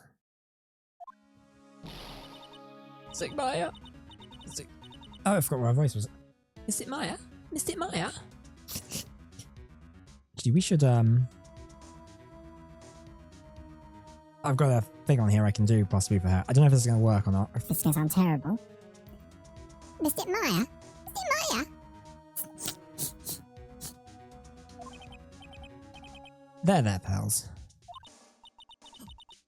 I can't take it anymore. Look, it'll be alright. Everything may still work out. No, I'm not going to do that each time. The condition was that we had to get a not guilty verdict. And so far the kidnapper has kept his word and hasn't hurt Maya. And he won't because Mr. Ongard hasn't been given a guilty sentence yet. No.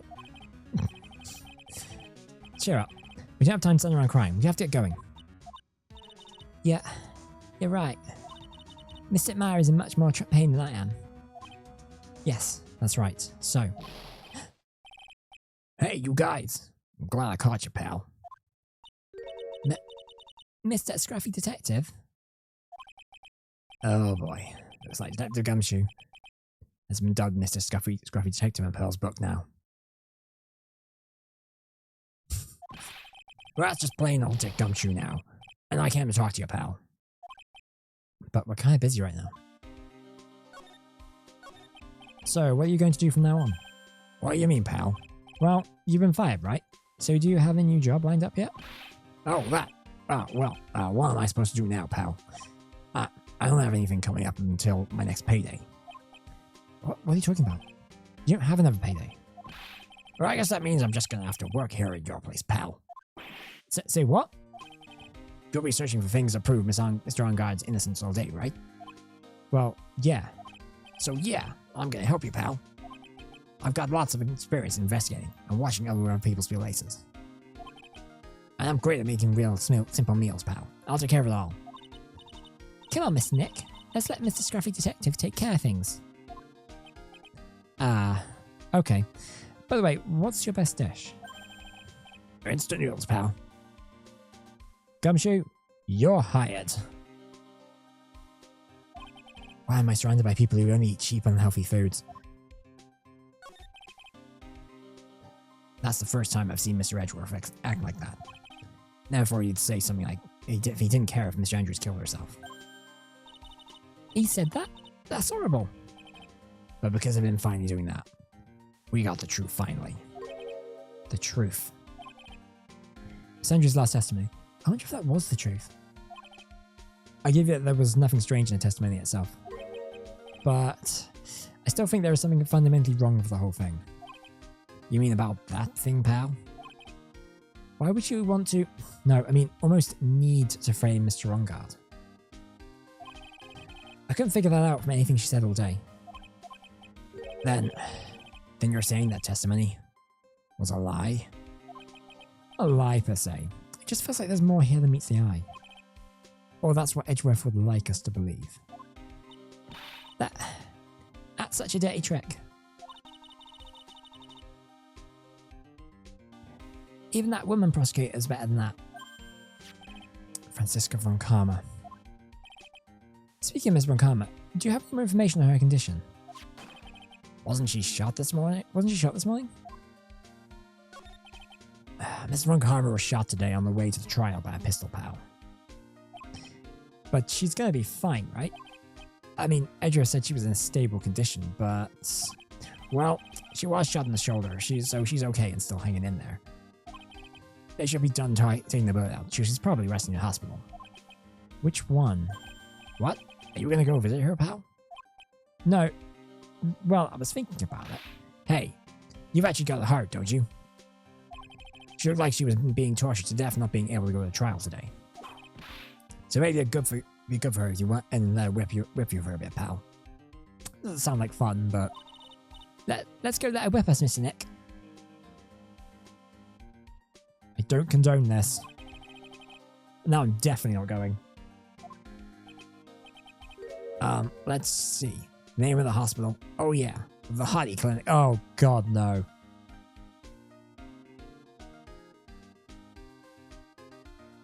Were all the other hospitals busy? How the hell did she end up there?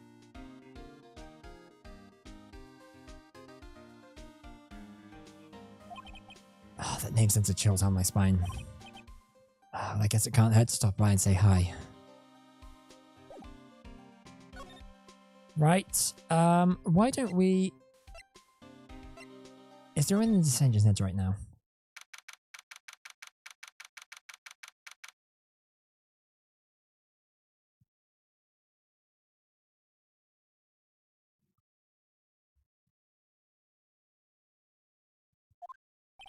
From what God told me, it sounds like along with Mr. Engarde, Miss Andrews is also being detained here. Then we should talk to him since we're here. Yeah, but both of them are still in questioning. And we don't have time to waste. Yeah, visiting hours are almost over. Right, let's get out of here then.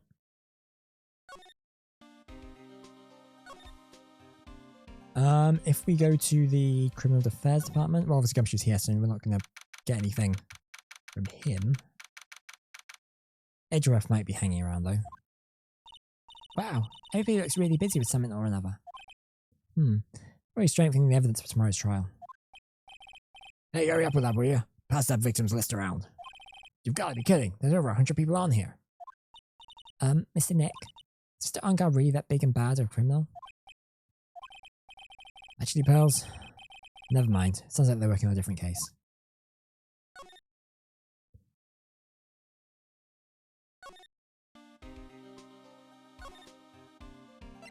Right, let's go see Francisca, and hopefully that weird guy isn't going to be around. Yeah, I thought I'd come back to this place. Oh, shoot. Yes. Are you here to visit a patient? Hi. Wait a second. You're... yes, I'm Director Hottie. Why are you still here? Yes, what is it? Can I help you? You can tell me. Yes. Director Hardy? Edgeworth? Yes, I am Director Hottie. Oh, you're the man from this morning. Yes, what is it? Director, Franziska. I was Franziska von Kammer. You don't need to worry. Yes, she's in good hands. Because you see, I'm taking good care of her. Yes. Yes, and that thing, that surgery, it went well. You have my gratitude. Looks like Edgeworth doesn't know about this director and his secret. She looked so pitiful. Absolutely terrified. Yes. But I understand, yes, her opponent was a gun after all. And when I snuck up on her, it's real secret-like. She would scream really loud. Yes. Oh god, I hate this guy so much. I see. But she's really cute too. When I do that, she whipped me with her whip. Dude, she's like 18. I don't know how old you are, but it's definitely way too appropriate, and also you should... I'm reporting to HR about this. Boy, did I cry like a baby. Yes. But I think I could get used to it. Ah! Thank you. Thank you for ending that for us. Go back to your room. You're so mean. So mean, my frisky frisker. But that's good too. Ow! Okay. Yes. Time for my IV drops. Yes. And what are those tulips doing in your hand, Miss Felix Wright? And you shouldn't have come here.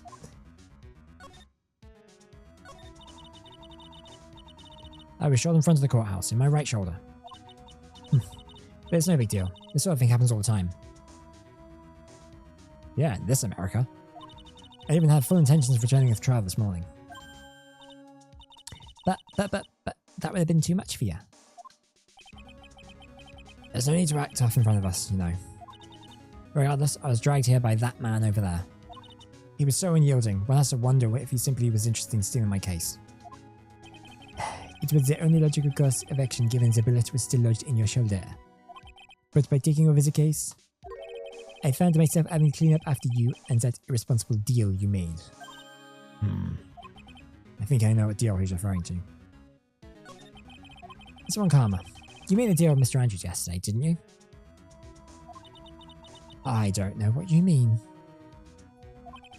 In order to make sure you got your guilty verdict from Mr. Ungard, you told Miss Andrews not to testify in court today. I don't know what you're talking about. Do you have proof that you made such a deal?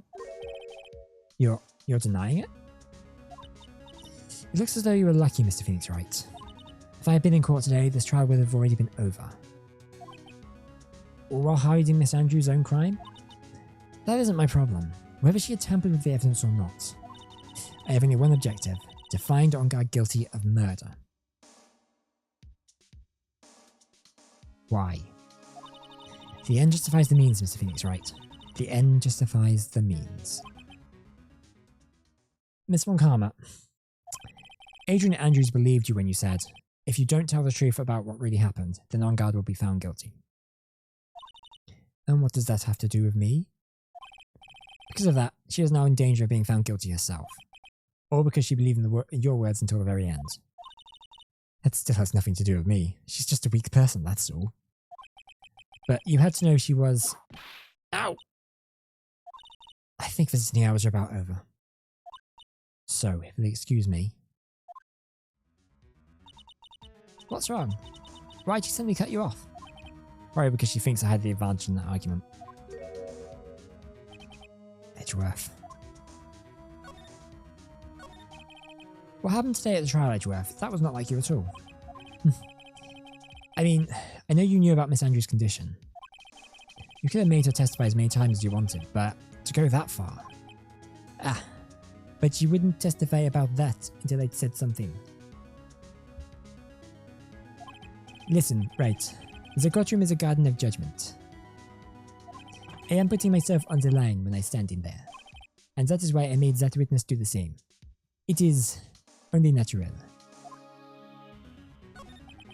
By the way, Edgeworth, you are really angry in court today. That's rare for you. Witness, that card, give it to me. Hurry. Adams. Do you have any idea what you have stupidly yet inadvertently done? This... I cannot believe you hid this from me all this time.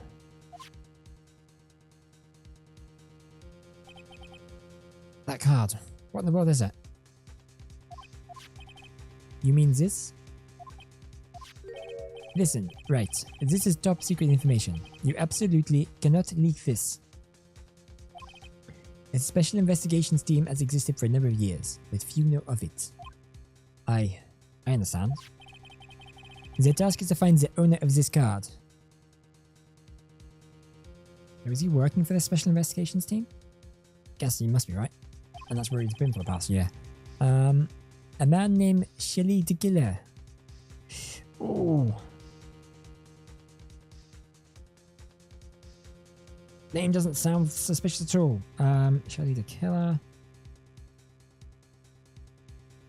I mean, we've been in contact with a DeKiller, and I cannot believe that would be his actual last name. That would be insane. It's not really much of a cover when he gets exposed, which he will, because we're coming for him. Is wanted by an international task force.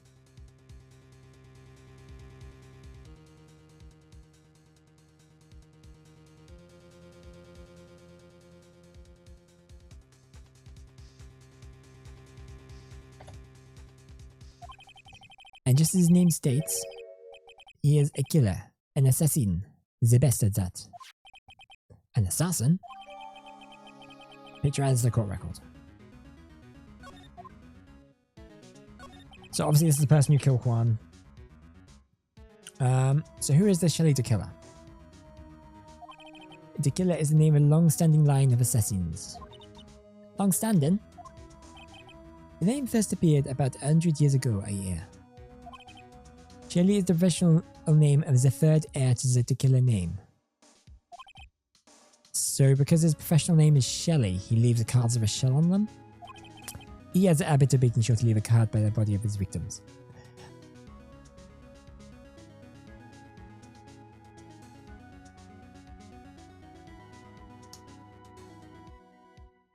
I don't get why each... Oh, I guess it's narcissism really, isn't it? I was thinking, well, I don't understand why serial killers and assassins, like...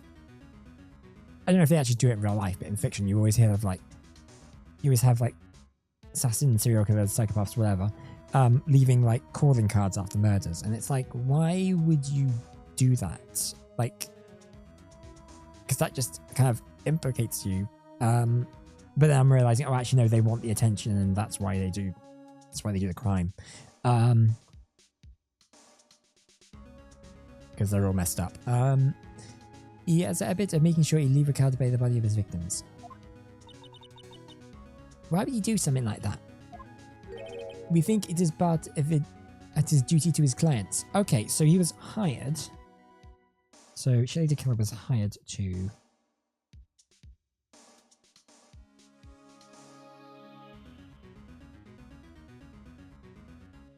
He was hired to assassinate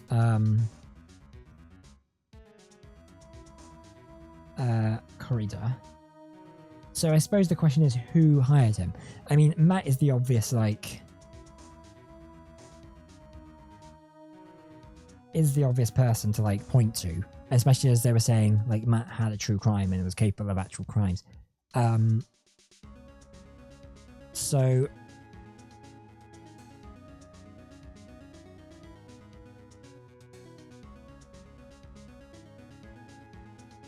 But there's something about powers that, like,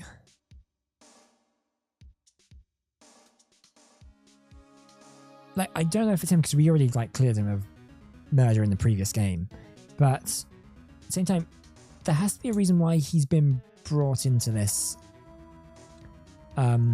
this case. Like, he's got to have some importance that's going to go ahead, that's going to go forward. I mean, I'm not saying he did it, but there's got to be something there. Like, why would they bring him on? There's something just in the back of my mind. He has something to do with this somehow. Anyway. If he gets part of his duty to his clients. His duty? If he leaves a card, then his clients can be assured it was he who killed the victim. He also serves as insurance against any charges being pushed onto his clients.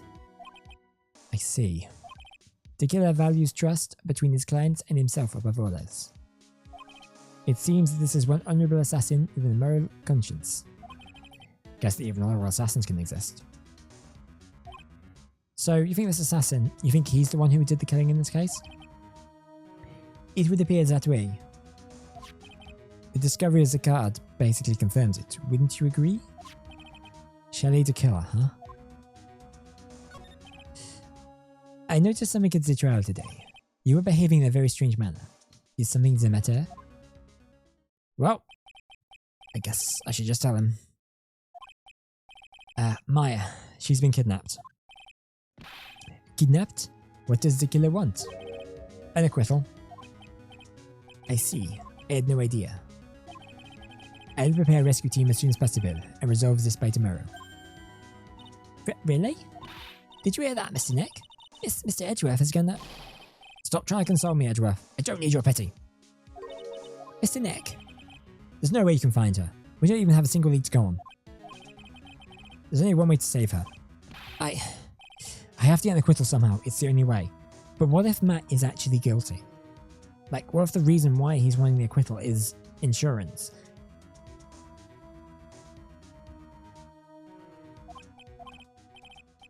Right? Listen, you need to know something.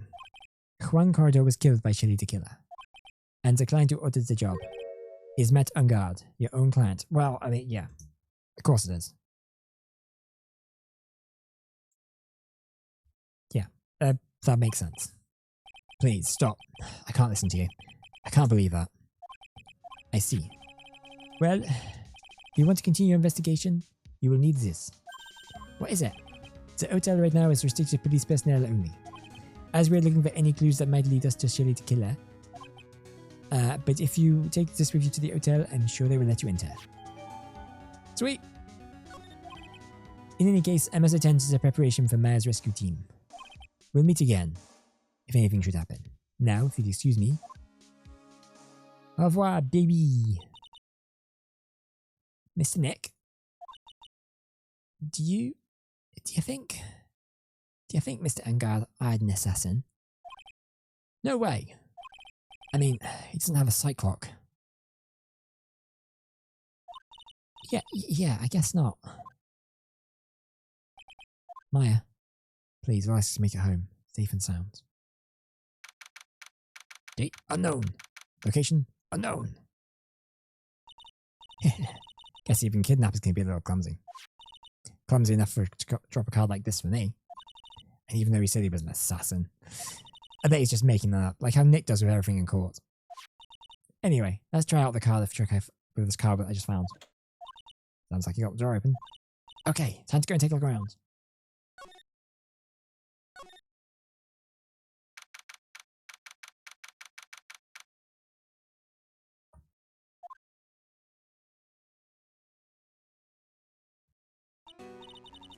What is this place? I got a feeling I'm not in the hotel anymore. Are those videos over there? Well, I'll worry about that for now. For later. For now, I should be looking for clues. That way I can show them to Sis and maybe get out of here. Yeah, interesting. Who's this photo of? There's a framed picture sitting on his coffee table. Oh, that's the that's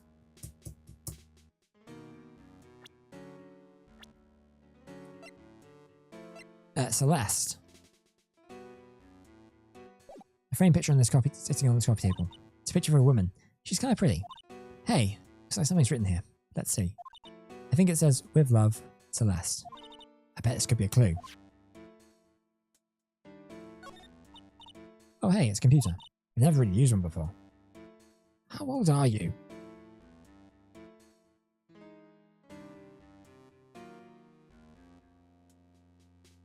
I mean, I guess if she's been training to be a spirit medium, like, all her life, maybe that's just not a thing. That's like part of it, because it's very traditional and stuff. Oh, I have no idea where the power switch on this thing is. Drat. There goes my plan to use this somehow to get out of here. Wow, I've never seen a TV this big before. Now, where's the power button? Oh, it's busted. So die a Happy Samurai fan. They ever got to see Nickel Samurai on TV like this? Ack! Can't believe I just made a joke about dying, all things considered. What's this? An antenna, I guess? And this is a VCR? There's sure a lot of electronic gadgets here. But what is an antenna doing here? Yeah, good question. You wouldn't be able to, I don't think you'd get good signal indoors like that. Locked, of course. It doesn't look like I use the card to open this door. There's a hole at the bottom of the door. My name's a little skinnier. They may be able to crawl through here. That's weird. I think it's a bear. Aw, how cute. But it's got a lot of cuts and slits on it. I wonder if it's some kind of puzzle or something. Oh, this simply will not do. Cannot have you wandering around at will. Ah! It seems that your Mr. Wright is truly concerned about you. He is? For now, I would suggest you remain cooperative. If you cannot, there are ways in which I can help you. Ways? You mean? Dead men tell no tales is how the saying goes, correct? Dead? I am almost certain I told you on our first meeting.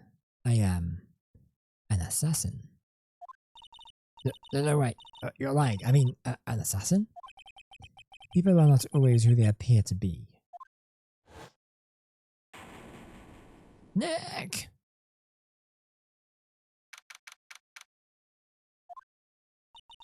Mr. Nick? Huh? Oh yes, pals. Got caught up in my thoughts about my situation. Mr. Edgeworth has left, you know. I guess from now, I have no choice but to leave Mr. On Guard. But I think we should listen to his story one more time. Alright, let's get going too.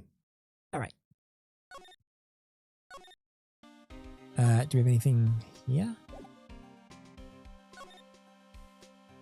Right, so I guess we've got to go speak to On Guard again.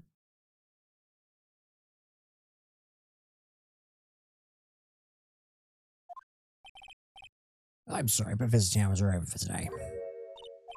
Ack. I have too many questions I need to ask. I'm sorry, but I'm Phoenix Wright, a lawyer for one of the... You, Mr. Wright, you say? Oh, yeah, there's a message here for you. A message? It's from Matt on Guard, here you are. What are you write? Is it something really important? I don't know. Let's see what it says. To Mr. Lawyer Dude, I got something really important to tell you. Why do I feel uneasy all of a sudden? Oh, Mr. Wright. So actually, I have a favor to ask you. I have this cat named Shu. I didn't put out a lot of food when I left the house, so she's probably pretty hungry. You think you would drop by my house and feed Shu for me, dude? My house is just a little ways down from the hotel, alright?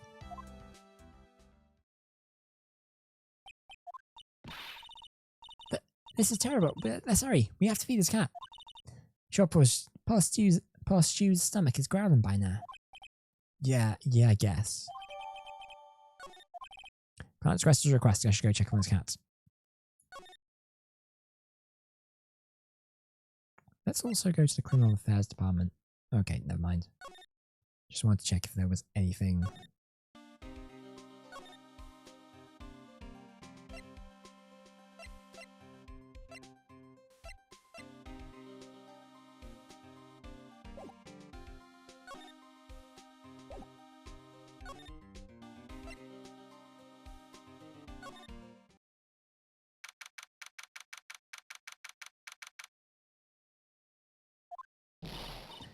Alright now, Mr. Nick. Let's go look for clues. We have to, for Mystic Maya's sake. You shall not pass. Ah. Crap. This old bag.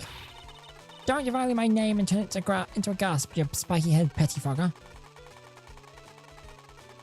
I'm sorry, what? Because of you, I've been made to look at the back gate again. Although, I did get a piece of gum from Edgy Boy. Just as he promised. But what I really wanted was something much more valuable. My Edgy Poo's heart. I want it all for me. It's all your fault. You've been awakening the wild beast inside this old bag. Ah, Miss Old Bag. Keep your hands off me. Tell me it's airtight. No air gets in and no air gets out. Well, I think you're going to have a problem then. Then why do you keep putting it on?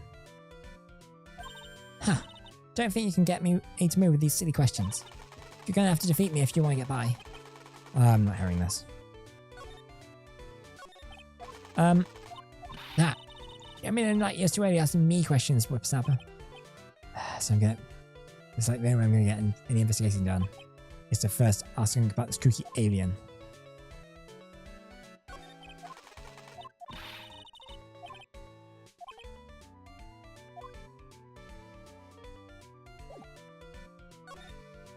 Oh wait, no, we need to present the note. Maybe show us the hair letter out from Edgeworth. So bag if you would look at what? You want me to look at this worthless piece of Edgy Poo. Is that a perfume? Pheromone to armor I smell? Oh. Let's see here. Would you please allow this unsophisticated young person to conduct his investigation? Yours truly, Miles Edgeworth. Yeah, yours truly. Ha, that man's good at flattery. Fine, but only because Edgy Poo said so, you understand? I just thought of something I have to do. Remember, no messing around. You do anything bad and I won't let you off the hook. Looks like she has strong feelings, Mr. Edgeworth. That may be, but you know nothing's going to come of it. That's so mean, Mr. Nick. Things are meant to be told and shared. Ow. Don't we talk about love? I always end up with a fan print on my face somehow. So anyway, let's continue our investigation. Okay. Oh, great, she's back. Ack, what? What now? One little thing before I forget. You can't go into main guard's room today. Why? Police's main investigation team is going to be there all day, you hear? If they're investigating, their team in charge of investigating the killer.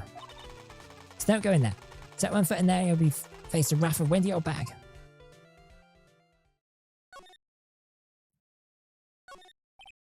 Stage used, they're going to use for the post-ceremony stage show. It's supposed to be a press conference, but press conference is really the victim trying to disclose something got a strong guard. But they're both heroes. Why would they do something so unheroic? They may look like heroes on the outside, but only on the inside. They're only human. But on the inside, they're only human.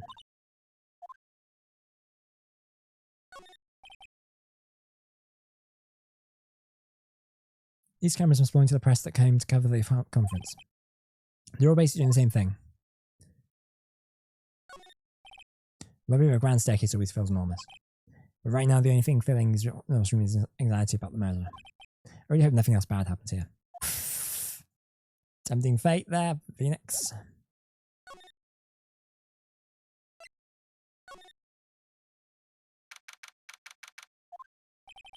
Looks like we're the only ones here. And yet, the hotel seems so busy somehow. Right, because the clues team is scouring for clues about the killer.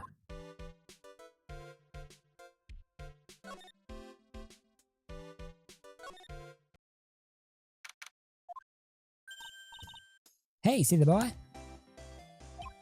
Lotta, You're still here. Wrecking cars? An investigative journalist, an investigative photographer eats or starves on her ability to snap up the scoop, yeah? And this hotel just has that aura of mystery. You know, like something's always about to happen. But do you have a camera? Rick, given photographers gotta have cameras out in the air like corn to be a real pro, you know? So I'm hanging around here. Speaking of cameras and feeding them out, do you have man your bread thief? Why would you drop? Why can't you drop the thief thing already? Just gonna quietly leave. Yeah, we do have it. Would you please take a look at this? Nope, sorry, no can do. All I want to see is a steaming hand towel. What? Steaming hand towel? Need one for my eyes. Today just ain't a good day for my eyes to be looking at stuff. How convenient. Maybe I'll use that one next time you show me something. I thought you wanted your camera back. I'm going to ask you about the night of the murder. What? You really going to share out the box for the info I got? Well, you were loitering the hallway the night of the murder, were you not? Well, kinda, but... Brace yourself, Phoenix. Here it comes. I didn't exactly hang around here the entire time, you know. Followed a few stars around, got a few autographs, shook with a few hands, had to stir the pot with a few of them too. Looks like she wasn't here the entire time that night. The security lady, he also wasn't in this hallway the whole time either. I guess that means there's no one who can tell us who came in and went that night. So, about the note that was inside your camera case. Oh, that dull diddy arrow.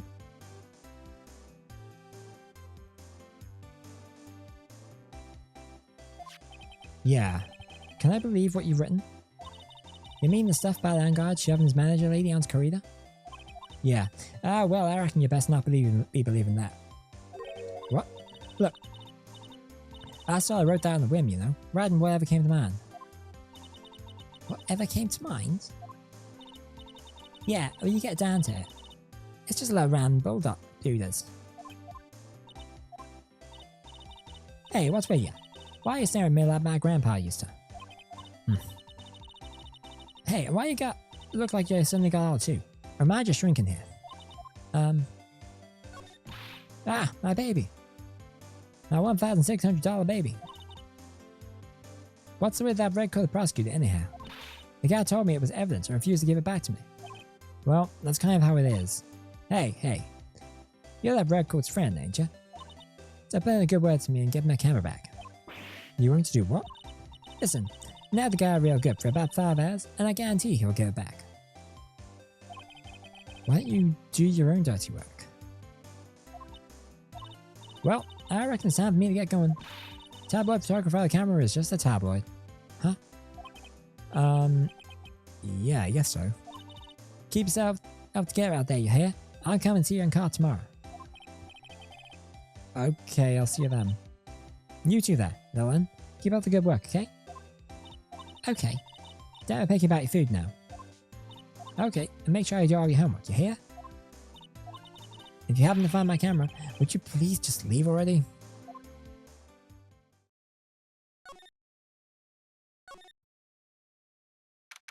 Bears! Lots of bears. I guess someone knows the... someone knows the bare necessities.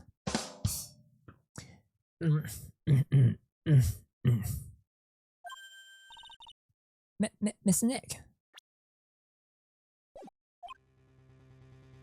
What is that otherworldly, ghastly moaning?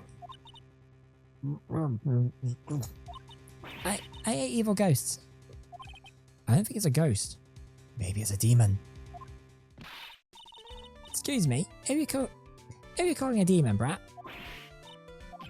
Doinks! It's the alien! Who are you calling an alien? Oh, it's just you, Miss Oldbag. What are you doing here? What's wrong with young'uns today? I came down here to pay my respects to my Pokemon and you're disturbing me. Please talk to me about the murder. Night of the murder, just one more time. I talked about it plenty at the trial. I was fooled, deceived, tricked by that fraud photographer in her note.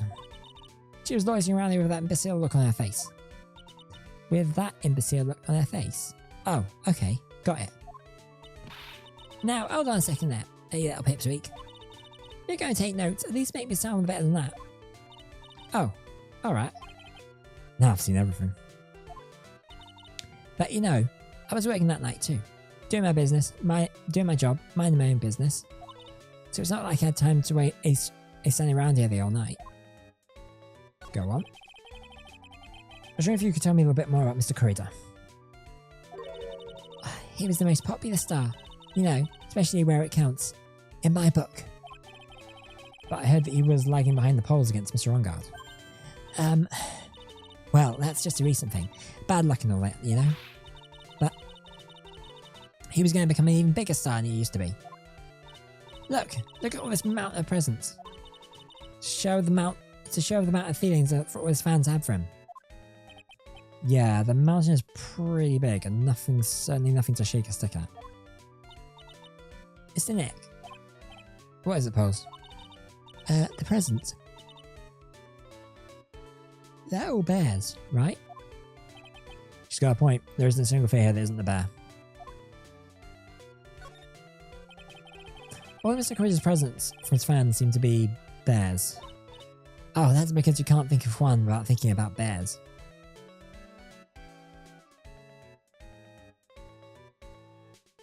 What?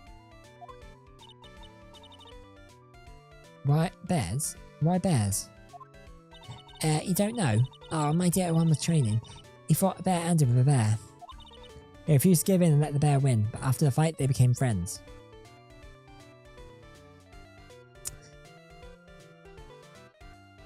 I don't think this is true. Wow, what an heartwarming story. Look, it's like in those young people's dramas. I can see those two tucking out. Down by a river going, huh, you sure can fight. You too, Bob. You too, you too. Did all that really happen? It's in his biography, Bob.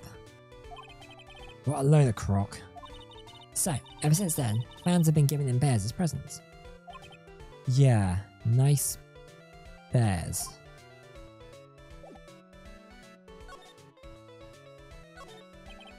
So we had dinner that night. It's about tomato juice. Who decides to go on stage after an eating meager meal like this? I think you have searched all this before.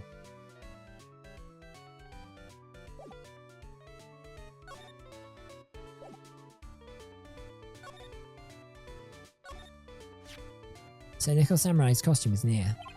Yeah. Oh, I can't believe Mr. Corridor went so far. Only just say bad things about Mr. Ongard. Well, it was a press conference, so we had to go into costume. Weren't Mr. Ongard and Mr. Corridor friends?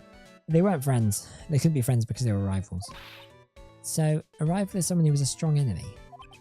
Pearls is really fired up over this. I don't even have an answer for that.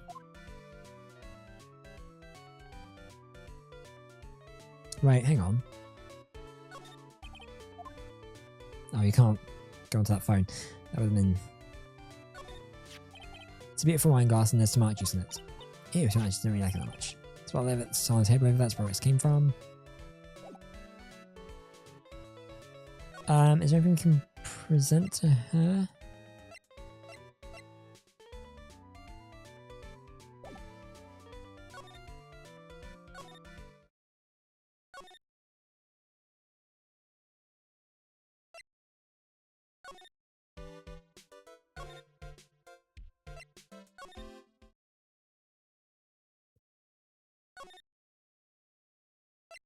Okay, let's go to Matt Ongard's house.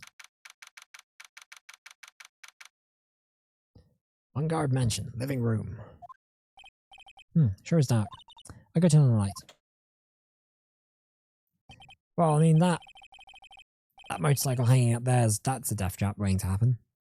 So this is what a star's house looks like. Must be nice to be rich. Come on now, Miss Nick. Let's find the shoe. Let's find Shoe, the kitty cat. Shoe? Cute. So I guess this is Shoe. Ah, what a lovely cat. Hello, Shoe. Tee.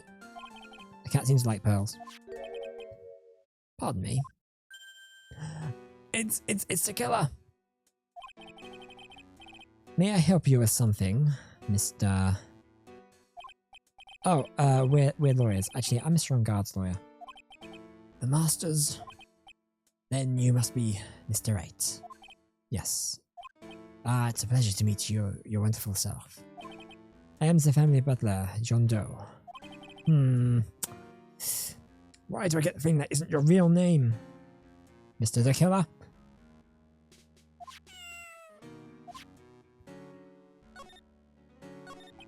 You must know all sorts of things about Mr. On Guard, right?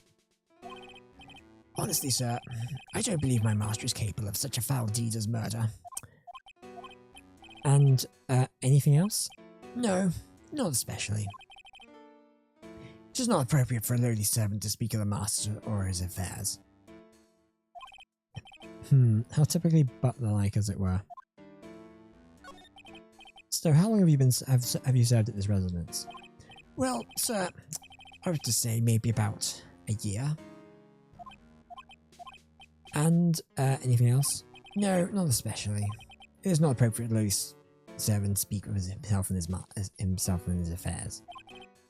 You know, I thought Mr. On Guard, the couple might have a maid over a butler. It's a very cute cat you've got here. It is my duty to take care of him. The master rather fancied Shoe. And, anything else? No, not especially. It's not appropriate for a lowly servant to speak of the family cat. I mean, obviously we know this guy is like the killer, but it is a bit weird that On Guard would tell us to go feed his cat when he has a member of staff whose job is basically that. Well, then I guess I don't need this piece of scrap paper anymore. Well, I'm afraid I must take my leave of you now. Oh, we should probably get going ourselves. So young and yet already so accomplished, a master of law. But there's also a lot to be proud in being a butler. Charge of the house and all. Thank you for the compliment, sir. People are not always as they appear to be. Yeah, don't we know it? Don't we know it? Now, if you excuse me.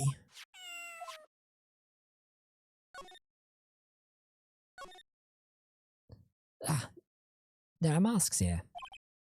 Yeah, that one in the middle is the Steel Samurai. Well, next that the Pink Princess and the Evil Magistrate. They fought many battles against the backdrop of neo-old Tokyo. Wow, you really know a lot about the Steel Samurai, Miss Nick. I don't know whether to laugh or cry that I know more about that show than a kid. Also, this door is pretty suspicious. I don't think there's anything behind here. There's a small door at this bigger door, Mr. Nick. I bet it's for On Guard's cat to use. Oh, you mean Shoe? The door, it's locked tight. Well, let's keep nosy people like me from entering it. And also to stop people getting out. So close to Maya, Nick. She's right in there. A giant bicycle is flying through the air. The bicycle pearls is one where you don't have to pedal and it moves on its own. Really? Wow. But sorry to disappoint you, it can't fly. Oh, well, that's too bad. Oh, there's a giant cooking earth here. It's actually a fireplace. Highly different. You know, never actually seen a hearth before, come to think of it. You should come visit Faye Manor then. I'll show you what when we do. Very comfortable and spacious lounge set. A ring of famous stars drop by and sit around and have a good time. In any case, I don't really belong here, do I? What is it with me and feeling inferior today? Oh, I love that little insert from Pearl. Okay, so I think we're gonna head back somewhere because we can't really go anywhere else at the moment. What if we go back to the office? Nope. Okay, well, he's gone.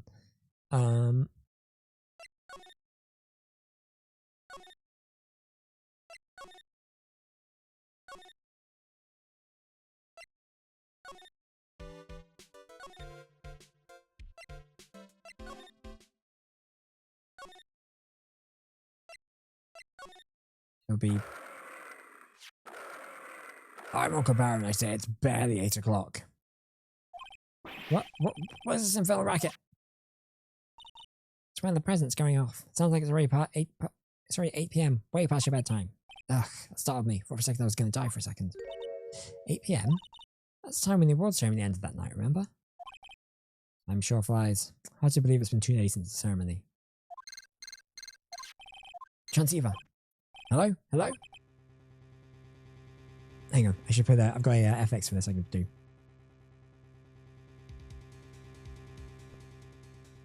This is not a phone. Beat it! Maya! How is Maya? You haven't heard her, have you? It seems you are not able to fulfill your end of the bargain, Mr. Attorney. I have heard the news, so it would seem my present did you no good. No!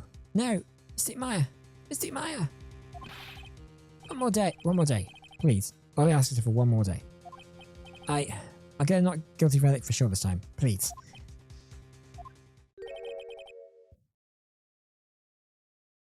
I suppose, if I must, I need that acquittal more than anything else after all. Please, just let Maya say something. I want to hear she's alright. Alright, it's...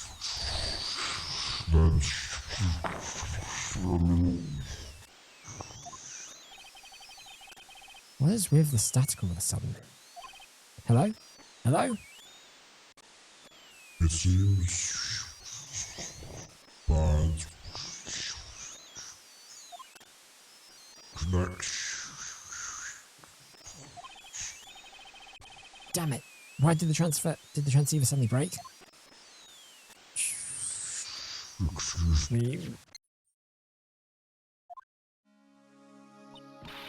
What happened? I don't know. All of a sudden it became nothing but static. I'm missing Maya. Missing Maya. Why did the transceiver suddenly break like that? I should probably have an electronics expert look at it. The sooner the better. Well, she has nothing else to contribute here. Right, so we need to find an electronics expert. Who would that be? Probably someone in the police station, right?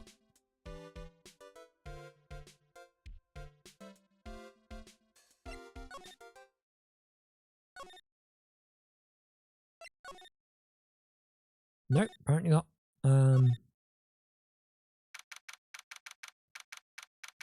God, I hope Gumtree's made us up some instant noodles. Hey, welcome back, pal. Thought I'd make you something for dinner. That's nice, thanks. A rich man's luxurious full-course meal. Out of a can, that is. I'm sorry you went through all the trouble to cook, but I don't have the time to eat. Whoops. Looks like you don't have a can opener, pal. You gotta be kidding. And here I thought you'd already whipped something up. Oh, I know. There is one way I know how to be helpful. Ask me about anything you want, pal. Go ahead. Well, since you're here nothing, I wonder what I should try asking you about.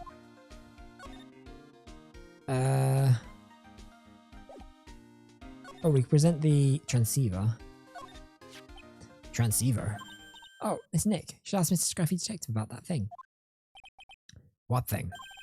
Oh yeah, this thing just up and broke all of a sudden. It broke, pal?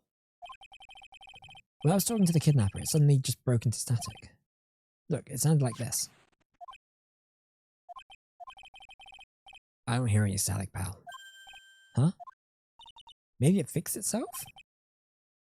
That's strange. I'm sure it was making a loud static noise. Maybe. Maybe what? Maybe it was electromagnetic interference, pal. Electromagnetic what?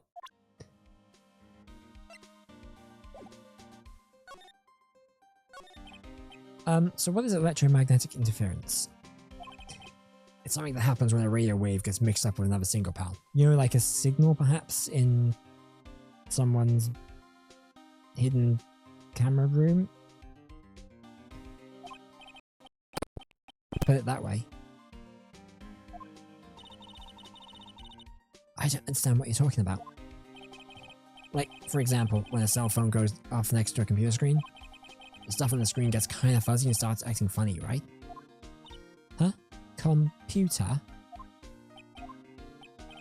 It's like when you use the dry next to a TV and the screen starts looking weird. Oh yeah, the TV does do that. Oh, so that's what you're talking about. She seems amazingly happy to be able to understand this. So, the room you're in when that interference transfer you received. There's gotta be something there that's sending very strong radio waves, pal. Something like, a listening device or something. Ah. Hey, speaking of that, where were you when it happened?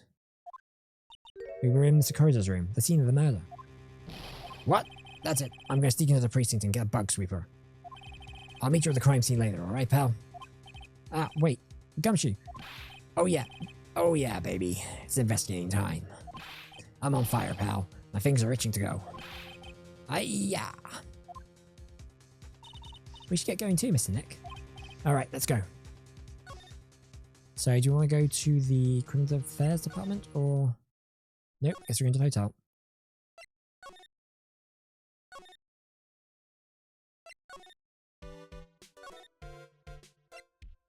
Nope. Wrong place. Wrong time.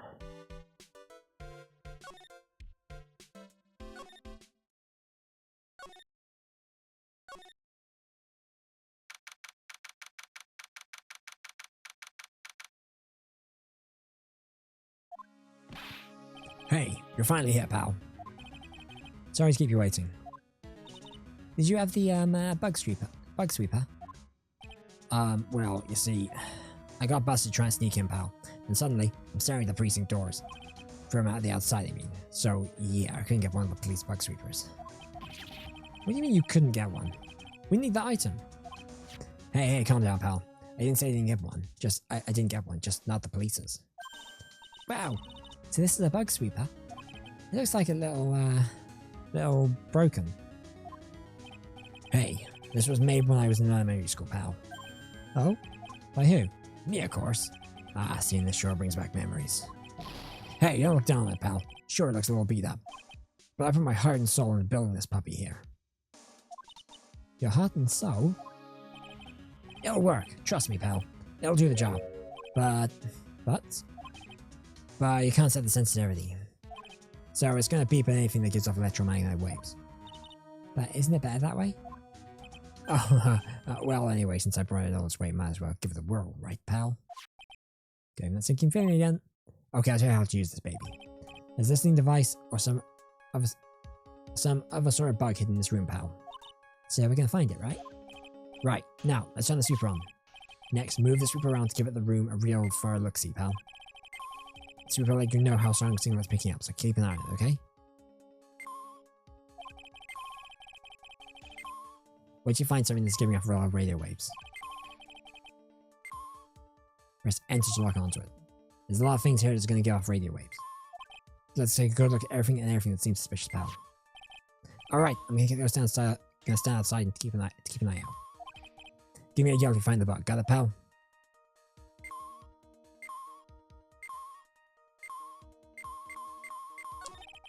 Don't really think this listening device is in the TV of all places. Looks like the TV was left on now, showing an old samurai movie. Yeah, this channel plays all sorts of international movies, as well as domestic ones. You know, every time I watch one of these old movies, I always think, wow, these Japanese stars are really good at English. Yeah. When I grow up, I want to stay Japanese. I should probably keep my mouth shut here and not destroy a dream. Okay, so that's been checked. Lamp, check. Listening device, nope. There are a lot of lamps in this room, isn't there? And they're all on. Shouldn't do that in this, Nick. Don't you know that's wasteful? Ah, yeah. I'm more conscientious from now on.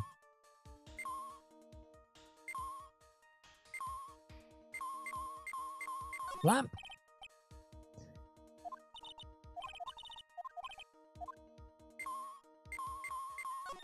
Cell phone, no bugs in here. A cell phone? What? No, I mean, you don't know what a cell phone is. I'm sorry, I've never seen one before. Now she mentions it.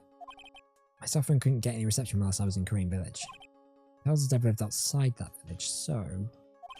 Well, I guess I can't say it's impossible to live without one. The radio is on and playing something. Oh, it's Kids Question Corner. As a professor, why is there frowns? Yes, why is it, Mr. Nick? Why don't you listen to the radio program a little more, pals?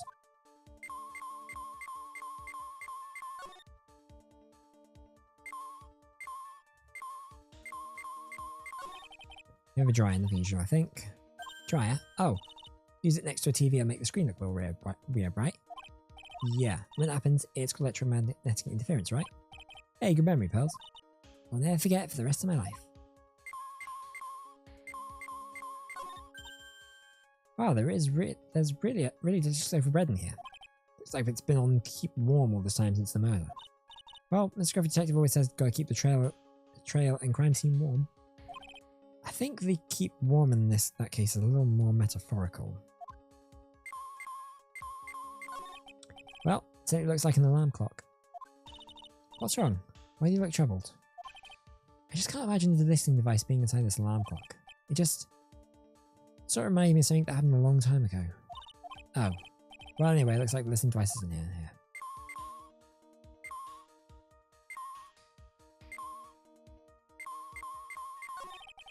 There's no listening device on that notebook computer, huh? What's a notebook computer? Do you want to know what a notebook is? Yes. A small book of paper that you write on. So? Well, that thing is like a notebook in a way. It's basically a small laptop. It's Nick. What's a laptop? Oh, the water in this hot water pot is run out. I'll go get some more water for it. Okay, sounds good. Just forgot all about looking for the listening device. What's this? Looks like sort of a hot water pot, but... Oh, well, it's kind of a hot water pot, but...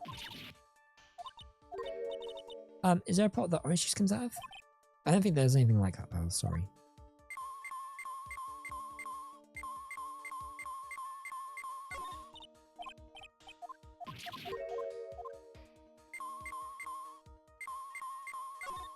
This might be this is a refrigerator, right?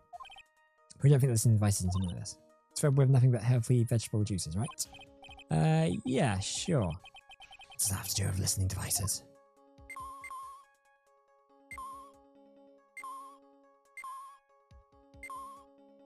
It's in one of these bears. Has to be, right? Oh, hang on. TV's very trouble. I don't think the listening devices in here. Okay, whether TV works on other things like... Can you make it change your expressions like TV channels? That... Hey! Oh, if I could. Oh, the people I'd give the old mute button to. Well, I don't think it's going to work on me. Why don't we try it on Maya tomorrow, okay? Okay.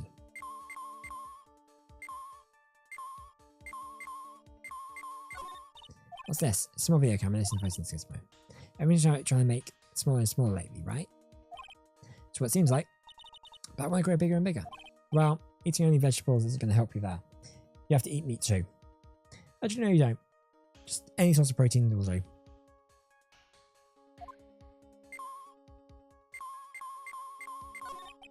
Right, so it looks like an alarm clock. What have we missed? Right, we tracked that. Checked all of these.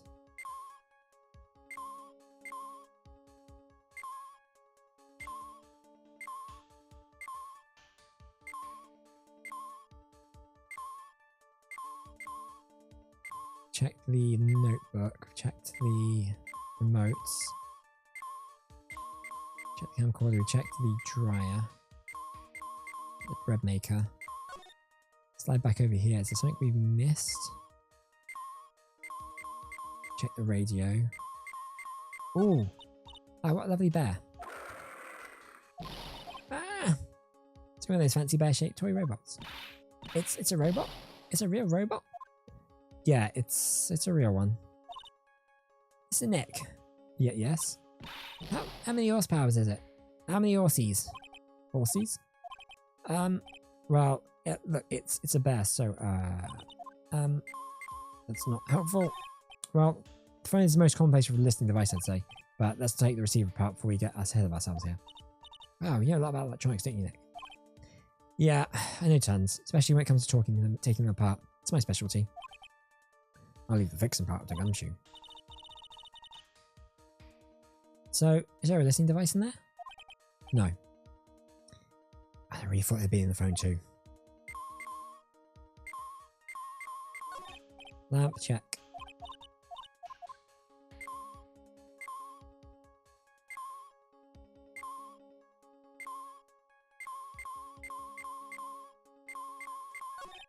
Well, listening device isn't in the air conditioner. Ah, yuck. This air filter is covered in dirt and dust. Yeah. Come on now, Miss Nick. Let's wash it. Being a neat freak even means it makes even the tiniest dust may look colossal. What? Oh, nothing.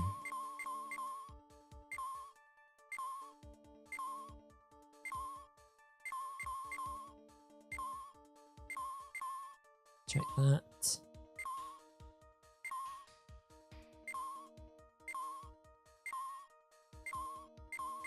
Check that. Check the TV. Checked all these bears.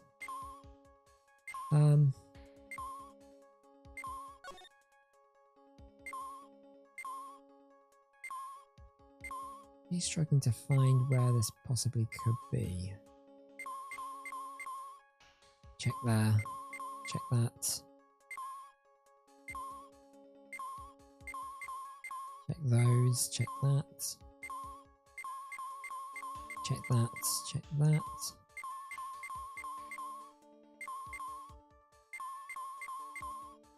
Now we definitely check the dryer, right?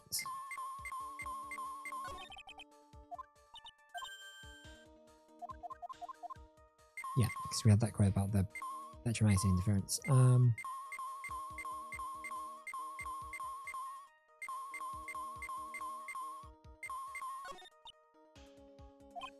It's just because it looks like both the bear and the hot pot are sort of flashing. Check that.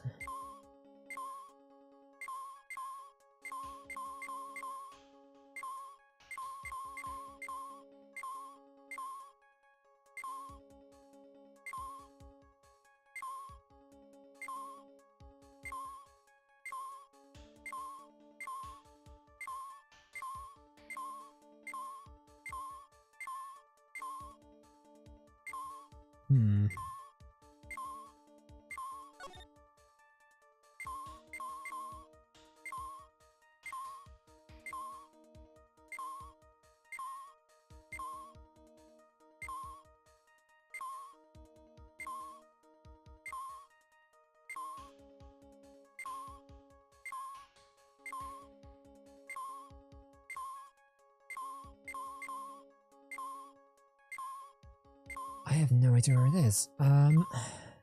Do we need to have a look on the guide? We might have to.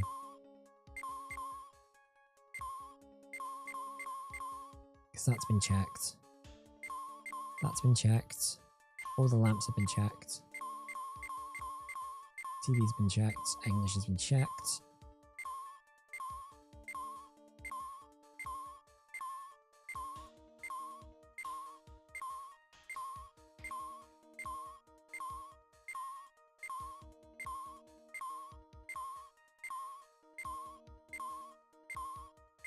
Okay, so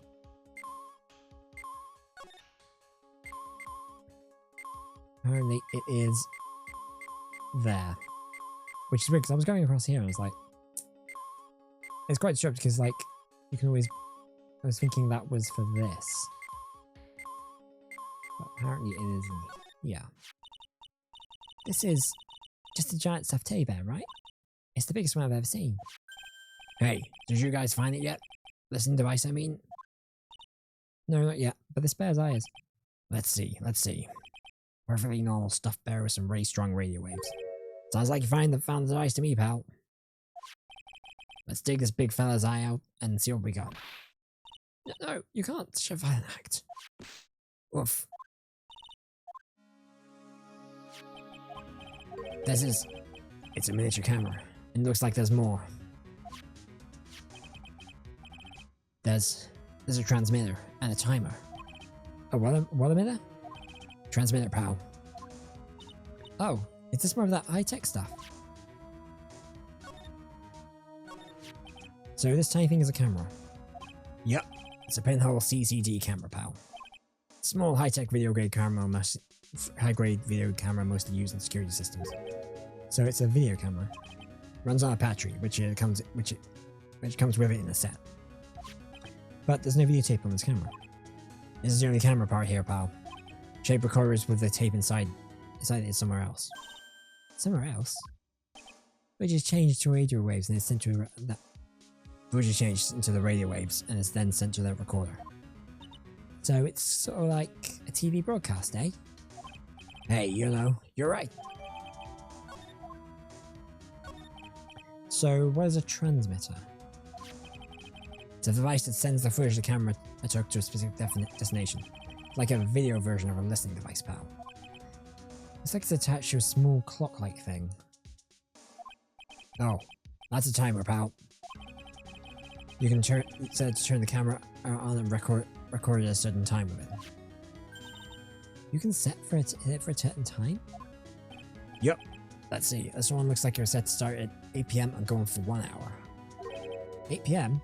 That was the time the war ceremony ended, so that would perfectly time with the murder happening. There's no date set, so it's been recording every night, I guess. Mr. Detective, how long has this bear been here? I'm pretty sure it's here since the night of the murder. Then, maybe this camera caught the murder on tape. What? If you think about the angle the bear is at, it's bound to have a clear shot of the whole crime, pal. So, there was a camera in this bear's eye.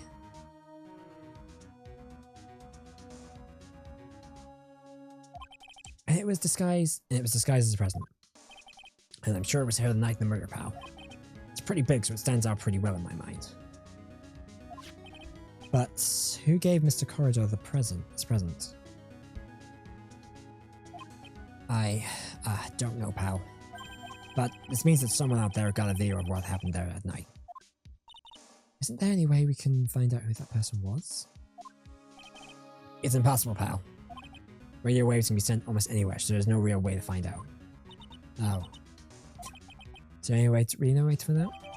It's a bear score record. I got it! What? Hey, pal, let me borrow this mini camera for a bit. What are you gonna do? We're gonna go around the electronic shops to see if we can find out who bought this. But that's impossible. I mean, it's already 9 PM. Leave it to me. Even if I have to search all night, I'll find your man, pal. Spy camera transmitter given to today's mission. Oh yeah, baby. It's investigating time. I'm on fire, pal. My things are itching to go. Yeehaw. Well, he's having fun. He's gone. Yeah. But Mr. Scruffy Detective sure is a nice man. He's pushing himself so hard for old Mystic Maya's sake. It's a mystery how you always manage to do things in the most inefficient ways, right? Ack! You'll have to excuse me. I heard your conversation just now. Edgeworth, what are you doing here? A rescue team has been created and deployed. I can't say I'm optimistic, but we have to move forward one step at a time. I see. Thanks. Don't thank me yet. We still have to find her. Sorry, I'm just adjusting my mic, so I kind of feel like it was a bit like... It's not sounding right. No, I think it's a bit better. That sounds right. That sounds better. It kind of sounded a bit like tinny and talky. But no, I think that's good. It sounds a bit better. Remember, I can't move around. Also, it's a bit louder as well, which is nice. So there was a spy camera hidden inside the stuffed animal, eh? You are one lucky man, right? Do you know this stuffed animal's a bear, little girl? I have no idea. Huh. Of course not. The maker of this bear is a very expensive luxury brand from overseas. It's completely handmade, and only a small number of these are exported here. What?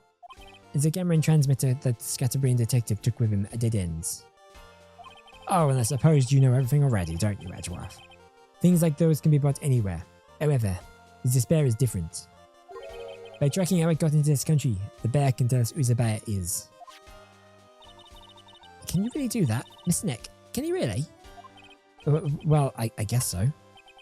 It's 9 PM. I think I can still make it in time. I'll be taking this for now. I'm sure you have other things you have to do. Great.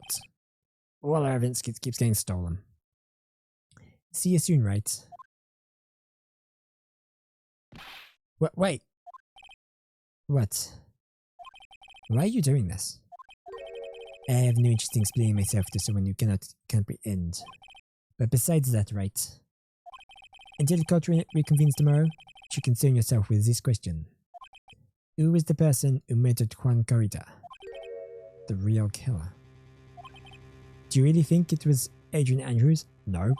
To be honest, I don't know anymore. You still have a little time left.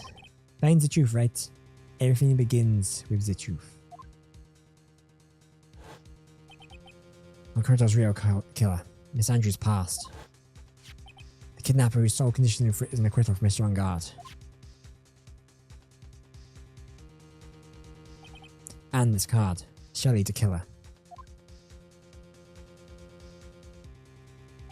Maya, the only one I can only way I can save you now. is to find all the answers to this case tonight. I don't understand what your intentions are, Edgeworth. But as you said, all I can do for now is find the truth.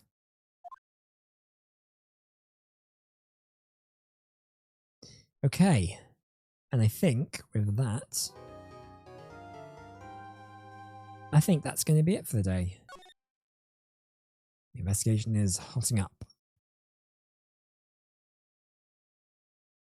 Actually, I'm going to save that on a separate thing.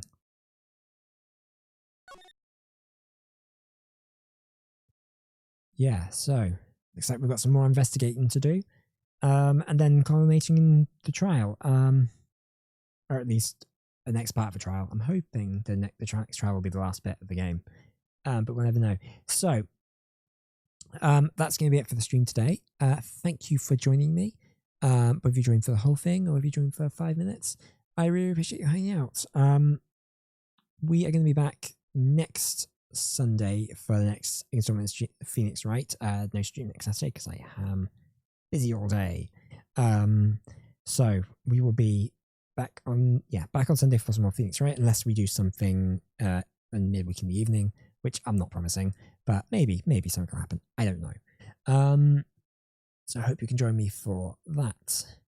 So thank you for tuning in, and as always, au revoir, baby.